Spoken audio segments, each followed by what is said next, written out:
ಓಂ ಶ್ರೀ ಗಣೇಶಾಯ ನಮಃ. ಓಂ ಶ್ರೀ ಗುರುಭ್ಯೋ ನಮಃ. ನಮಃ ಸೂರ್ಯಾಯ ಚಂದ್ರಾಯ ಮಂಗಲಾಯ ಬುಧಾಯ ಚ ಗುರು ಶುಕ್ರ ಶನಿಭ್ಯಶ್ಚ ರಾಹವೇ ಕೇತವೇ ನಮಃ. ನಮಸ್ತೆ. ಆಸ್ಟ್ರೋ ಆಚಾರ್ಯ ಗುರೂಜಿ ವಾಹಿನಿಗೆ ತಮಗೆಲ್ಲರಿಗೂ ಆದರದ ಸ್ವಾಗತ. ವಾಹಿನಿಯ ನಿರಂತರ ವೀಕ್ಷಿಸಿ ಪ್ರೋತ್ಸಾಹಿಸಿ ಸಬ್ಸ್ಕ್ರೈಬ್ ಮಾಡಿರುವಂಥ ತಮಗೆಲ್ಲರಿಗೂ ಅನಂತ ಧನ್ಯವಾದಗಳನ್ನು ಸಲ್ಲಿಸುತ್ತಾ ಇವತ್ತಿನ ವಿಶೇಷ ಕಾರ್ಯಕ್ರಮ ಕುಜನ ತುಲಾ ಪ್ರವೇಶದ ವಿಶ್ಲೇಷಣೆಗೆ ಸ್ವಾಗತ. ಇದೇ ಸೆಪ್ಟೆಂಬರ್ 13ರಂದು ಶನಿವಾರ ಅಲ್ಲಿ ಮಂಗಳ ಗ್ರಹ ಅಥವಾ ಕುಜ ಅಂಗಾರಕ ಎಂದು ಕರೆಯಲ್ಪಡುವಂತಹ ಮಂಗಳನ ಒಂದು ರಾಶಿ ಪರಿವರ್ತನೆ ಅಥವಾ ತುಲಾ ಸಂಕ್ರಮಣ ಜರುಗುತ್ತೆ. ಇಷ್ಟು ದಿನ ಕನ್ಯಾ ರಾಶಿಯಲ್ಲಿದ್ದಂತಹ ಮಂಗಳನು 13ರಂದು ಅಲ್ಲಿ ವಿಶೇಷವಾಗಿ ರಾತ್ರಿ ಕಾಲದಲ್ಲಿ ಸುಮಾರು 8 ಗಂಟೆ 20 ನಿಮಿಷಕ್ಕೆ ಅಲ್ಲಿ ಆತನ ಒಂದು ರಾಶಿ ಪರಿವರ್ತನೆ ಆಗಿ ತುಲಾ ರಾಶಿಯಲ್ಲಿ ಇರ್ತಾನೆ. ಮುಂದೆ ಸುಮಾರು 43 ದಿನಗಳ ಕಾಲ ಅಂದರೆ ಮುಂದಿನ ಒಂದು ಅಕ್ಟೋಬರ್ 26ರವರೆಗೂ ಅಲ್ಲಿ ಮಂಗಳನು ಅಲ್ಲೇ ಇರುವಂಥ ತುಲಾ ರಾಶಿಯಲ್ಲಿ ಇರುವಂಥ 43 ದಿನಗಳ ಅವಧಿಯ ಒಂದು ತುಲಾ ರಾಶಿಯ ವಾಸದ ವಿಶೇಷವಾದ ವಿಶ್ಲೇಷಣೆಯನ್ನು ಈಗ ನಾವು ಮಾಡೋಣ. ಅಂಗಾರಕ, ಮಂಗಳ, ಕುಜ, ಭೌಮ ಮುಂತಾದ ಹೆಸರುಗಳಿಂದ ಕರೆಯಲ್ಪಡುವಂಥನು ಭೂಮಿಪುತ್ರ ಅಥವಾ ಧರಣಿ ಗರ್ಭ ಸಂಭೂತ ಎಂದು ಕರೀತಾರೆ. ಧರಣಿ ಗರ್ಭ ಸಂಭೂತ ವಿದ್ಯುತ್ ಕಾಂತಿ ಸಮಪ್ರಭಂ ಅನ್ನೋದ್ರು ಆತನು ಒಂದು ಭೂಮಿಯ ಪುತ್ರನಾಗಿದ್ದಾನೆ. ಅಂದರೆ ಭೂಮಿಯಿಂದ ಹೊರಟಂಥ ಒಂದು ಭಾಗವೇ ಆ ಮಂಗಳ ಗ್ರಹ ಆಗಿದೆ ಅನ್ನೋದನ್ನು ವಿಜ್ಞಾನ ಸಹ ಒಂದು ತರ್ಕಕ್ಕೆ ಬರ್ತಾ ಇದೆ. ಹಾಗಾಗಿ ಅಲ್ಲಿ ಆ ಸಾಧಾರವಾಗಿರುತ್ತೆ, ಯಾಕಂದರೆ ಅದು ಭೂಮಿಯ ಒಂದು ಭಾಗನೇ ಅಂಥೇಳಿ. ಹಾಗಾಗಿ ಅಲ್ಲಿ ಆತನು ಆ ಧರಣಿ ಪುತ್ರನಾಗಿದ್ದು ಭೌಮನಾಗಿದ್ದು ವಿಶೇಷವಾದ ಅಧಿಕಾರವನ್ನು ನವಗ್ರಹಗಳ ವ್ಯಾಪ್ತಿಯಲ್ಲಿ ತನ್ನದೇ ಆದ ಮಹತ್ವವನ್ನು ಪಡೆದಿರುವಂಥ ಒಂದು ಗ್ರಹ ಆಗಿರುತ್ತೆ. ಒಂದೊಂದು ಗ್ರಹಗಳಿಂದ ಹೊರಡುವಂಥ ಒಂದು ತರಂಗಗಳು ಅದಕ್ಕೆ ಗ್ರಹಗಳಿಗೆ ಒಂದು ಆ ರೂಪವನ್ನು ಅಥವಾ ಆಕಾರವನ್ನು ಅಥವಾ ಒಂದು ಮನುಷ್ಯ ಆಕೃತಿಯನ್ನು ನಾವು ಕೊಟ್ಟಿರುವಂಥದ್ದಾಗಿರುತ್ತೆ. ಆದರೆ ಅವೆಲ್ಲವೂ ವಿವಿಧ ರೀತಿಯ ತತ್ವಗಳಿಗೆ ಸಂಬಂಧಿಸಿದಂಥದ್ದು. ಅಲ್ಲಿ ಅಂಗಾರಕ ಅಥವಾ ಮಂಗಳನು ಆತನು ಅಗ್ನಿ ತತ್ವದ ಸಂಕೇತ. ಆತನಿಗೆ ವಿಶೇಷವಾದ ಒಂದು ಯೌವನ ಯುವಕರ ಒಂದು ಸಂಕೇತವಾಗಿರ್ತಾನೆ. ಯುವಜನತೆ, ಯುದ್ಧ ವಿಚಾರಗಳು, ಸೈನಿಕ ಅಥವಾ ಮಿಲಿಟರಿ ಪಡೆ, ಶಸ್ತ್ರಾಸ್ತ್ರಗಳು ಅಥವಾ ಕ್ಷತ್ರಿಯವಾದ ಕ್ಷಾತ್ರ ಗುಣಗಳು, ಜೊತೆಗೆ ವಿಶೇಷವಾದ ಆತನಲ್ಲಿ ಕ್ರೋಧಾಗ್ನಿ ಅಥವಾ ಕ್ರೋಧದ ಜ್ವಾಲೆ ಆತನಲ್ಲಿರುತ್ತೆ. ಪ್ರತೀಕಾರ ಅಥವಾ ಸೇಡಿನ ಒಂದು ಮನೋಭಾವ ಇರುತ್ತೆ. ಜೊತೆಗೆ ಆತನು ಉಗ್ರಗಾಮಿಯಾಗಿದ್ದಾನೆ. ಉಗ್ರ ಅಂದರೆ ತೀಕ್ಷ್ಣವಾಗಿ ಪ್ರತಿಕ್ರಿಯೆ ನೀಡುವಂಥವನು. ಹಾಗಾಗಿ ಆತನ ಒಂದು ಗುಣಲಕ್ಷಣಗಳು ನಮ್ಮ ಈ ಮನುಷ್ಯ ಸಮಾಜದಲ್ಲಿ ವಿವಿಧ ಒಂದು ಘಟನೆಗಳನ್ನು ವಿವಿಧ ರೀತಿಯ ಒಂದು ವ್ಯವಸ್ಥೆಗಳನ್ನು ಸಹ ಅದು ಸಂಕೇತಿಸುತ್ತೆ. ಹಾಗಾಗಿ ಮಂಗಳನು ವಿವಿಧ ರೀತಿಯ ನಮ್ಮಲ್ಲಿ ಆಗುಹೋಗುಗಳಿಗೆ ಕಾರಣ. ಜೊತೆಗೆ ಆತನು ಕುಮಾರಂ ಶಕ್ತಿ ಹಸ್ತಂ ತಂ ಮಂಗಲಂ ಪ್ರಣಮಾಮಹಂ. ಆತನು ಈ ಶಕ್ತಿಗಳ ಮೂಲ ಆಗಿದ್ದಾನೆ.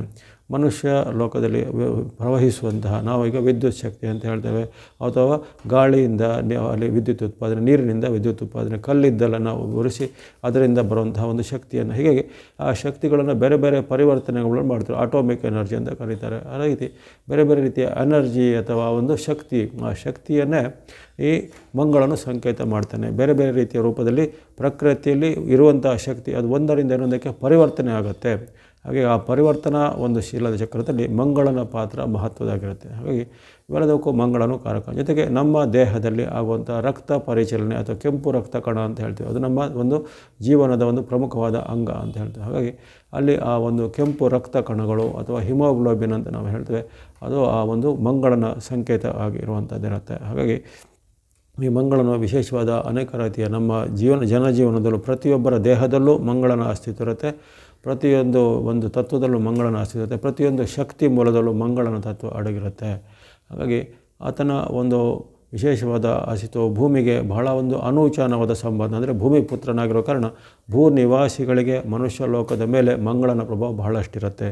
ಜೊತೆಗೆ ಯಾವುದೇ ನಾವು ಒಂದು ಕಾರ್ಯ ಸಾಧನೆ ಮಾಡಬೇಕಾದ್ರೆ ಮನುಷ್ಯನಲ್ಲಿ ಧೈರ್ಯ ಅನ್ನೋದು ಬೇಕು. ಒಂದು ಮಗು ಒಂದು ಹೆಜ್ಜೆ ಇಡಬೇಕಾದ್ರೂ ಅದಕ್ಕೆ ಧೈರ್ಯ ಬೇಕಾಗುತ್ತೆ. ಅಥವಾ ಒಂದು ದೇಶವು ಯಾವುದೇ ರೀತಿಯ ಒಂದು ಪ್ರಮುಖ ನಿರ್ಧಾರ ತೆಗೆದುಕೊಂಡ್ರೆ ಅಲ್ಲಿನ ಒಂದು ಪ್ರಧಾನಿನೋ ಅಧ್ಯಕ್ಷನೋ ಅಥವಾ ಸೇನಾ ಪ್ರಮುಖರು ಅವರಿಗೂ ಒಂದು ಧೈರ್ಯ ಅನ್ನೋದಿರುತ್ತೆ. ಒಂದು ಚಿಕ್ಕ ಪುಟ್ಟ ಈಗ ತಾನೇ ಹುಟ್ಟಿದ ಮಗುವಿನಿಂದ ಹಿಡಿದು ಅಲ್ಲಿ ಯಾವುದೇ ರೀತಿಯ ಉನ್ನತ ಹುದ್ದೆಯವರೆಗೂ ಅವರವರ ಒಂದು ಕ್ಷೇತ್ರ ವ್ಯಾಪ್ತಿಯಲ್ಲಿ ಅವರು ಕಾರ್ಯಾಚರಿಸಲಿಕ್ಕೆ ಒಂದು ಹೆಜ್ಜೆಯನ್ನು ಮುಂದಿಡಲಿಕ್ಕೆ ಅಲ್ಲಿ ಧೈರ್ಯ ಅನ್ನೋದು ಬೇಕು. ಹಾಗೆ ಆ ಧೈರ್ಯಂ ಸರ್ವತ್ರ ಸಾಧನಂ ಅನ್ನೋದು ಹೇಳ್ತಾರೆ ಹಿಂದಿನ ಒಂದು ಪುರಾಣಗಳೆಲ್ಲ.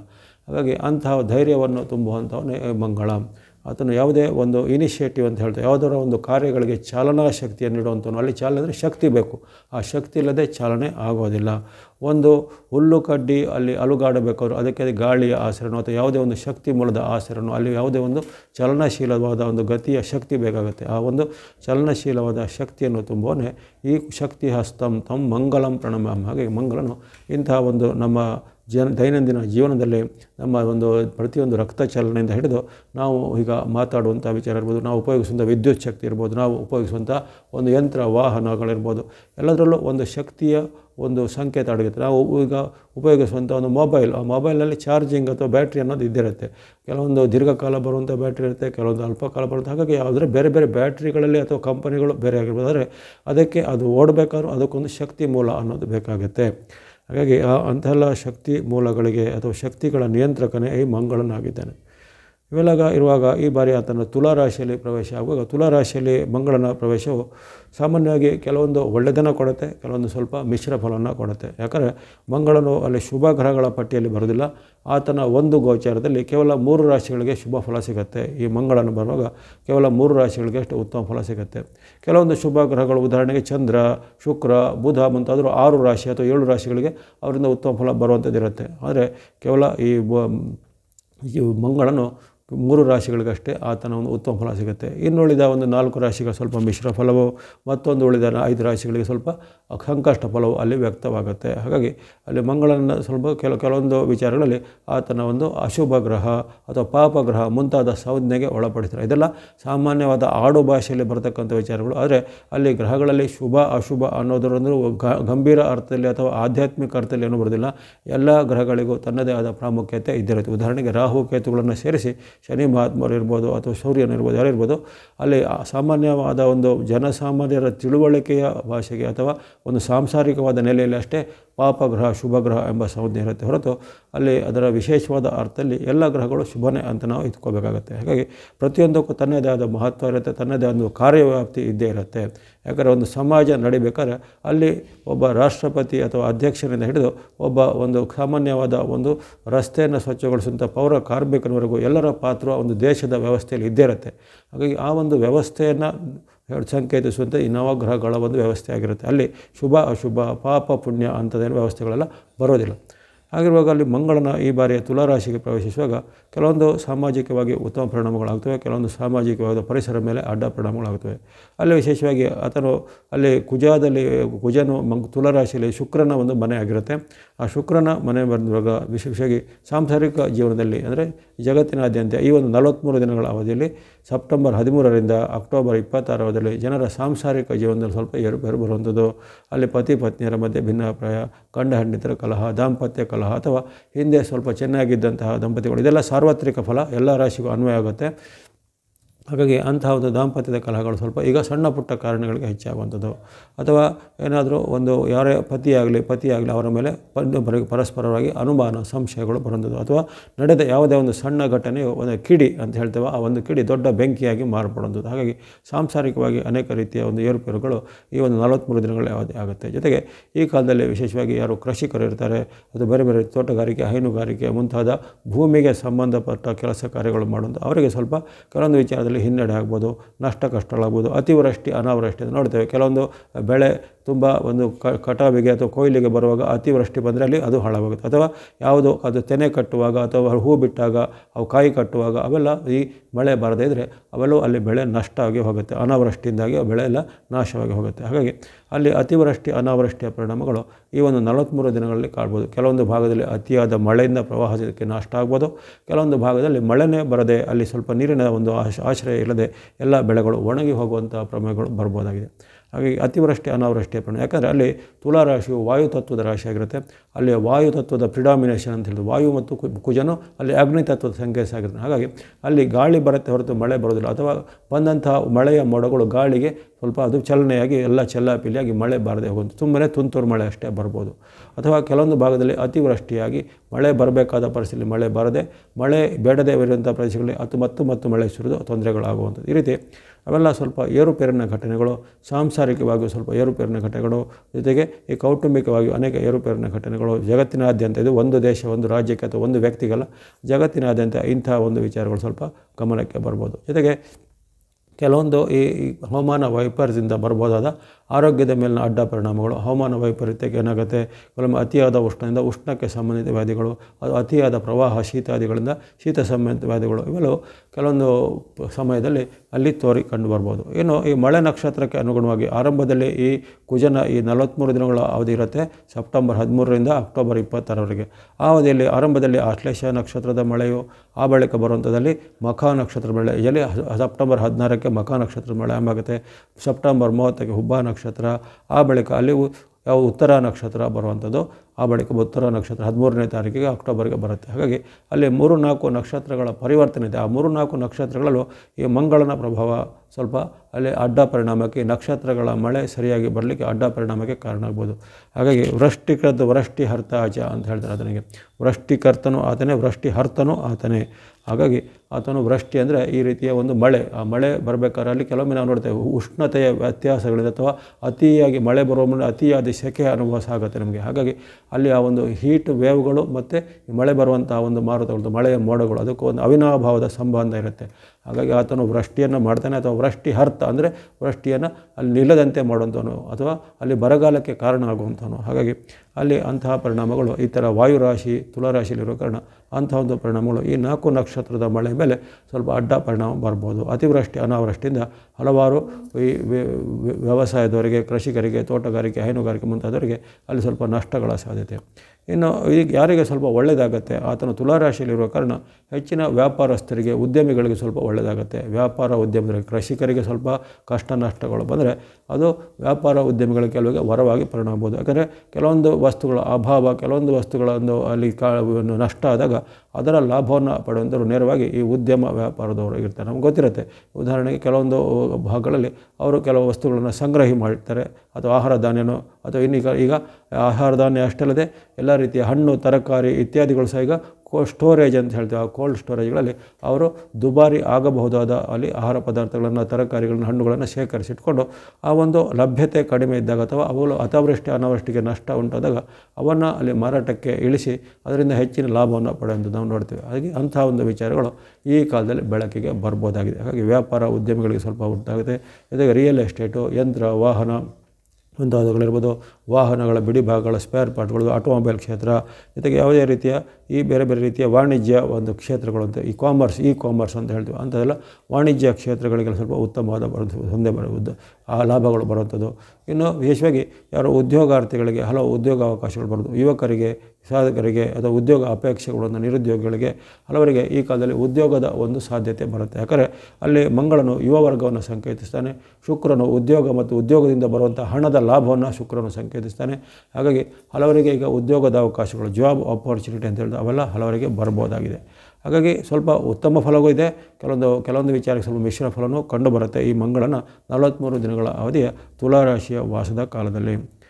ಇವೆಲ್ಲವೂ ಸಾಮಾನ್ಯವಾಗಿ ಈ ಮಂಗಳನ ಒಂದು ಪರಿಣಾಮಗಳಾಯಿತು. ಇನ್ನು ಷೇರು ಕೆಲವೊಂದು ವಿಚಾರಗಳು ಬಂದಾಗ ಷೇರುನಲ್ಲಿ ಸಹ ಭಾಳ ಏರಿಳಿತಗಳಾಗ್ತವೆ. ಈ ಸೆಪ್ಟೆಂಬರ್ ತಿಂಗಳಲ್ಲಿ ಷೇರುಗಳಲ್ಲಿ ತುಂಬ ಏರಿಳಿತಗಳು ಆಗ್ತವೆ. ಅತಿಯಾಗಿ ತುಂಬ ಮೇಲೆ ಹೋಗೋದು, ಅದೇ ಮತ್ತು ಅತಿಯಾಗಿ ಕುಸಿಯುವಂಥದ್ದು, ಅಥವಾ ಅದರಿಂದ ಕೆಲವರಿಗೆ ಅಪಾರ ನಷ್ಟಗಳಾಗುವಂಥದ್ದು. ಯಾಕಂದರೆ ಅಲ್ಲಿ ಕುಜ ಮತ್ತು ಶುಕ್ರರ ಮಧ್ಯೆ ಅಷ್ಟೊಂದು ಬಾಂಧವ್ಯ ಚೆನ್ನಾಗಿ ಇರೋದಿಲ್ಲ. ಕೆಲವೊಂದು ಸಮಯದಲ್ಲಿ ಅಲ್ಲಿ ಕುಜನು ಅತಿರೇಕದ ವರ್ತನೆಗೆ ಹೋಗ್ತಾನೆ. ಅಂದರೆ ಆರಂಭದಲ್ಲಿ ಚಿತ್ರಾ ನಕ್ಷತ್ರಗಳು ಬರುವಂಥದ್ದು, ಆಮೇಲೆ ಅಲ್ಲಿ ಸ್ವಾತಿ ನಕ್ಷತ್ರ ಬರುವಂಥದ್ದು, ವಿಶಾಖ ನಕ್ಷತ್ರ, ಆ ನಕ್ಷತ್ರಕ್ಕೆ ಆತನ ಪರಿವರ್ತನೆಗೆ ಅನುಗುಣವಾಗಿ ಚಿತ್ರಾ ನಕ್ಷತ್ರವು ಅಲ್ಲಿ ಮಂಗಳನ ಸ್ವನಕ್ಷತ್ರ, ಆತನ ಒಂದು ದಶಾ ನಕ್ಷತ್ರ ಆಗಿರುತ್ತೆ. ಚಿತ್ರಾ ನಕ್ಷತ್ರ ಇದ್ದಾಗ ಆತನ ಒಂದು ಅತಿರೇಕದ ವರ್ತನೆಗೆ ಅಲ್ಲಿ ಕೆಲವೊಂದು ವಾಣಿಜ್ಯ ಅಥವಾ ಷೇರು ಮಾರುಗಳ ಏರಿಳಿತಗಳು ಬರುವಂಥದ್ದು ಸಾಧ್ಯತೆ ಇರುತ್ತೆ.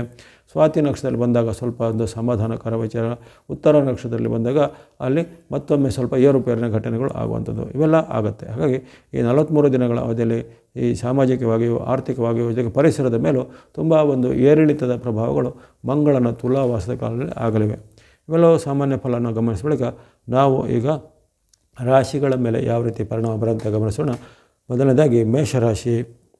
ಮೇಷರಾಶಿಗೆ ಈ ಒಂದು ಅಲ್ಲಿ ಆಗುವಂಥ ಮಂಗಳನ ಚಲನೆ ನಿಮ್ಮ ರಾಶಿಯಿಂದ ಸಪ್ತಮದಲ್ಲಿ ಅದು ಸ್ವಲ್ಪ ಅಷ್ಟು ಉತ್ತಮವಾದ ಸ್ಥಾನ ಅಲ್ಲ. ನಿಮ್ಮ ರಾಶಿಯಿಂದ ಲೆಕ್ಕ ಹಾಕಿದಾಗ ಅಲ್ಲಿ ತುಲಾರಾಶಿಯು 7ನೇ ಮನೆ ಅಥವಾ 7ನೇ ಸ್ಥಾನ ಆಗಿರುತ್ತೆ. ಸಪ್ತಮವು ಅಲ್ಲಿ ಮಂಗಳನಿಗೆ ವಿರುದ್ಧವಾದ ಪರಿಣಾಮವನ್ನು ಕೊಡುವಂಥ ಒಂದು ಮನೆ ಆಗಿರುತ್ತೆ. ಹಾಗಾಗಿ ಅಲ್ಲಿ ನಿಮಗೆ ಕೌಟುಂಬಿಕವಾದ ವಿಚಾರದ ಮೇಲೆ ಅಡ್ಡ ಪರಿಣಾಮ ಜಾಸ್ತಿ ಬರುತ್ತೆ. ವಿಶೇಷವಾಗಿ ಈಗ ದಾಂಪತ್ಯ ಕಲಹ ಬರ್ಬೋದು, ಪತಿ ಪತ್ನಿಯರ ಮಧ್ಯೆ ಭಿನ್ನಾಭಿಪ್ರಾಯ ಬರೋದು, ಅದು ಇಷ್ಟು ದಿನ ಚೆನ್ನಾಗಿದ್ದ ದಂಪತಿಗಳಿಗೆ ಮನಸ್ಸಿನಲ್ಲಿ ಏನೋ ಒಂದು ನಕಾರಾತ್ಮಕ ವಿಚಾರಗಳು ಬರುವಂಥದ್ದು. ಇದೇ ಕಾಲದಲ್ಲಿ ನಿಮಗೆ ಇತರ ಗ್ರಹಗಳ ವೈರುಧ್ಯ ಸಾಲಿ ಕೆಲವೊಮ್ಮೆ ನಿಮಗೆ ಸಹಾಯ ಮಾಡುತ್ತೆ. ಜೊತೆಗೆ ಈ ಗ್ರಹಣದ ಪ್ರಭಾವ ಅಂತ ಹೇಳ್ತೇನೆ, ಹಿಂದೆ ಆಗಿರುವಂಥ ಗ್ರಹಣಗಳಿಂದ ಸೂರ್ಯಗ್ರಹಣ ಚಂದ್ರಗ್ರಹಣ ಎಲ್ಲ ಆಗಿರ್ತವೆ, ಅದರ ಪ್ರಭಾವ ಜೊತೆಗೆ ಇಲ್ಲಿ ಮಂಗಳನ ಪ್ರಭಾವ ಎಲ್ಲ ಸೇರಿದಾಗ, ಜೊತೆಗೆ ಸಾಡೆ ಸಾತಿಯ ಪ್ರಭಾವ ಇವೆಲ್ಲ ಸೇರಿದಾಗ ಅಲ್ಲಿ ಆಗತಕ್ಕಂಥ ಕೌಟುಂಬಿಕ ವಿಚಾರಗಳು ಸ್ವಲ್ಪ ಭಿನ್ನಾಭಿಪ್ರಾಯಗಳು ಹೆಚ್ಚಳ ಆಗುತ್ತೆ. ಜೊತೆಗೆ ಯಾವುದೇ ರೀತಿಯ ನಿಮ್ಮ ಕೌಟುಂಬಿಕ ವಿಚಾರದಲ್ಲಿ 3ನೇ ವ್ಯಕ್ತಿಗಳು ಯಾವುದೇ ರೀತಿಯ ಹೇಳಿಕೆ ಮಾತಿನ ಚಾಡಿಯ ಮಾತಿನಿಂದ ನಿಮ್ಮಲ್ಲಿ ಮನಸ್ಸು ಪರಿವರ್ತನೆ ಆಗುವಂಥದ್ದು, ಅಥವಾ ಸಣ್ಣ ಪುಟ್ಟ ಯಾವುದಾದ್ರೂ ಒಂದು ಇನ್ಸಿಡೆಂಟ್ಸ್ಗಳಿಂದ ಅಲ್ಲಿ ಪತಿ ಪತ್ನಿಯರ ಮಧ್ಯೆ ಗಂಭೀರವಾದ ಒಂದು ಭಿನ್ನಾಭಿಪ್ರಾಯಗಳು ಮೂಡುವಂಥದ್ದು, ಅಥವಾ ಈ ಹಿಂದೆ ಭಿನ್ನಾಭಿಪ್ರಾಯ ಇದ್ದಂಥ ದಂಪತಿಗಳಲ್ಲಿ ತಾವು ಈಗ ಬೇರ್ಪಡುವಂಥ ಒಂದು ಮನೋಭಾವನೆಗಳು ಬರುವಂಥದ್ದು. ಅಲ್ಲದೆ ಆರೋಗ್ಯದಲ್ಲಿ ಮೇಷರಾಶಿಯವರಿಗೆ ಆರೋಗ್ಯದಲ್ಲಿ ಸ್ವಲ್ಪ ಎಚ್ಚರಿಕೆ ಬೇಕು. ತುಂಬ ಒಂದು ಹೀಟ್ ಮತ್ತು ಕೋಲ್ಡಿಂದ ಆಗುವಂಥ ಒಂದು ವ್ಯತ್ಯಾಸಗಳು ನಿಮ್ಮ ಜೀವನ ಬಾಡಿಯಲ್ಲಿ ಕಂಡುಬರುತ್ತೆ. ಕೆಲವರಿಗೆ ಅತಿಯಾದ ಉಷ್ಣದ ಪ್ರಭಾವ ಆಗುವಂಥದ್ದು, ಕೆಲವರಿಗೆ ಅತಿಯಾದ ಶೀತದ ಪ್ರಭಾವ ಅವರ ದೇಹದ ಮೇಲೆ ಆಗ್ಬೋದು. ಇನ್ನು ಕೆಲವರಿಗೆ ಜೀರ್ಣ ಸಮಸ್ಯೆ, ಹೊಟ್ಟೆ ನೋವು, ಅಜೀರ್ಣ, ಅಲ್ಸರು, ಅಸಿಡಿಟಿ ಮುಂತಾದವೆಲ್ಲ ಕಂಡುಬರ್ಬೋದು. ಇನ್ನು ಕೆಲವರಿಗೆ ಯಾವುದಾದ್ರೂ ಕಾರಣಗಳಿಗೆ ಉದರ ಅಥವಾ ಹೊಟ್ಟೆಗೆ ಅಥವಾ ಇನ್ನಿತರ ಅವಯವಗಳಿಗೆ ಸಂಬಂಧಪಟ್ಟ ಆಪರೇಷನ್ ಸರ್ಜರಿ ಮಾಡುವಂತಹ ಸಮಯಗಳು ಬರ್ಬೋದು. ಹಾಗಾಗಿ ಆರೋಗ್ಯದ ಕಡೆ ಗಮನ ಬೇಕು. ಜೊತೆಗೆ ಮಾತು ನಡವಳಿಕೆ ಬಗ್ಗೆ ತುಂಬ ಗಮನ ಬೇಕು. ಸಿಟ್ಟನ್ನು ಖಂಡಿತ ನಿಯಂತ್ರಣ ಮಾಡಬೇಕು. ಯಾಕಂದರೆ ಮಂಗಳನು ನಿಮ್ಮ ರಾಶಿಯಾಧಿಪತಿ, ಆತನೀಗ ಸಪ್ತಮ ಸ್ಥಾನಾಗಿದ್ದಾನೆ. ಜೊತೆಗೆ ಈ ಕಾಲದಲ್ಲಿ ನಿಮ್ಮ ಒಂದು ಮನಸ್ಸಿನ ಮೇಲೆ, ವೈಯಕ್ತಿಕ ಜೀವನದ ಮೇಲೆ, ಕೌಟುಂಬಿಕದ ಮೇಲೆ ಆತನ ಅಡ್ಡ ಪರಿಣಾಮ ತುಂಬ ಜಾಸ್ತಿ ಇರುತ್ತೆ. ಆರ್ಥಿಕ ಹಣಕಾಸು ಅಷ್ಟೇನು ತೊಂದರೆ ಬರಲಿಕ್ಕಿಲ್ಲ, ಆದರೆ ವೈಯಕ್ತಿಕ ಜೀವನ, ಮಾತು ನಡವಳಿಕೆ, ಆರೋಗ್ಯದ ಮೇಲೆ, ಜೊತೆಗೆ ಬಾಂಧವ್ಯದ ಮೇಲೆ ತುಂಬ ಒಂದು ಗಮನ ನಿಮಗೆ ಬೇಕಾಗುತ್ತೆ. ಅಲ್ಲದೆ ಕೊನೆಗೆ ಹೇಳ್ತಕ್ಕಂಥ ಮಂಗಳನಿಗೆ ಸಂಬಂಧಿತವಾದ ಅದು ದೇವರ ಶ್ಲೋಕ, ಪ್ರಾರ್ಥನೆ ಇತ್ಯಾದಿಗಳನ್ನು ಮಾಡಬೇಕಾಗತ್ತೆ. ಈ ಒಂದು ಮೇಷರಾಶಿಯವರು ನಿಮಗೆ ಅಷ್ಟೇನು ಉತ್ತಮವಾದ ಪರಿಣಾಮಗಳು 43 ದಿನಗಳು ಇರೋದಿಲ್ಲ. ಇನ್ನು ಗಮನಿಸುವಂಥದ್ದು ವೃಷಭ ರಾಶಿ. ವೃಷಭ ರಾಶಿಯು ಒಂದು ಅದೃಷ್ಟಶಾಲಿ ರಾಶಿ ಅಂತ ಹೇಳ್ಬೋದು.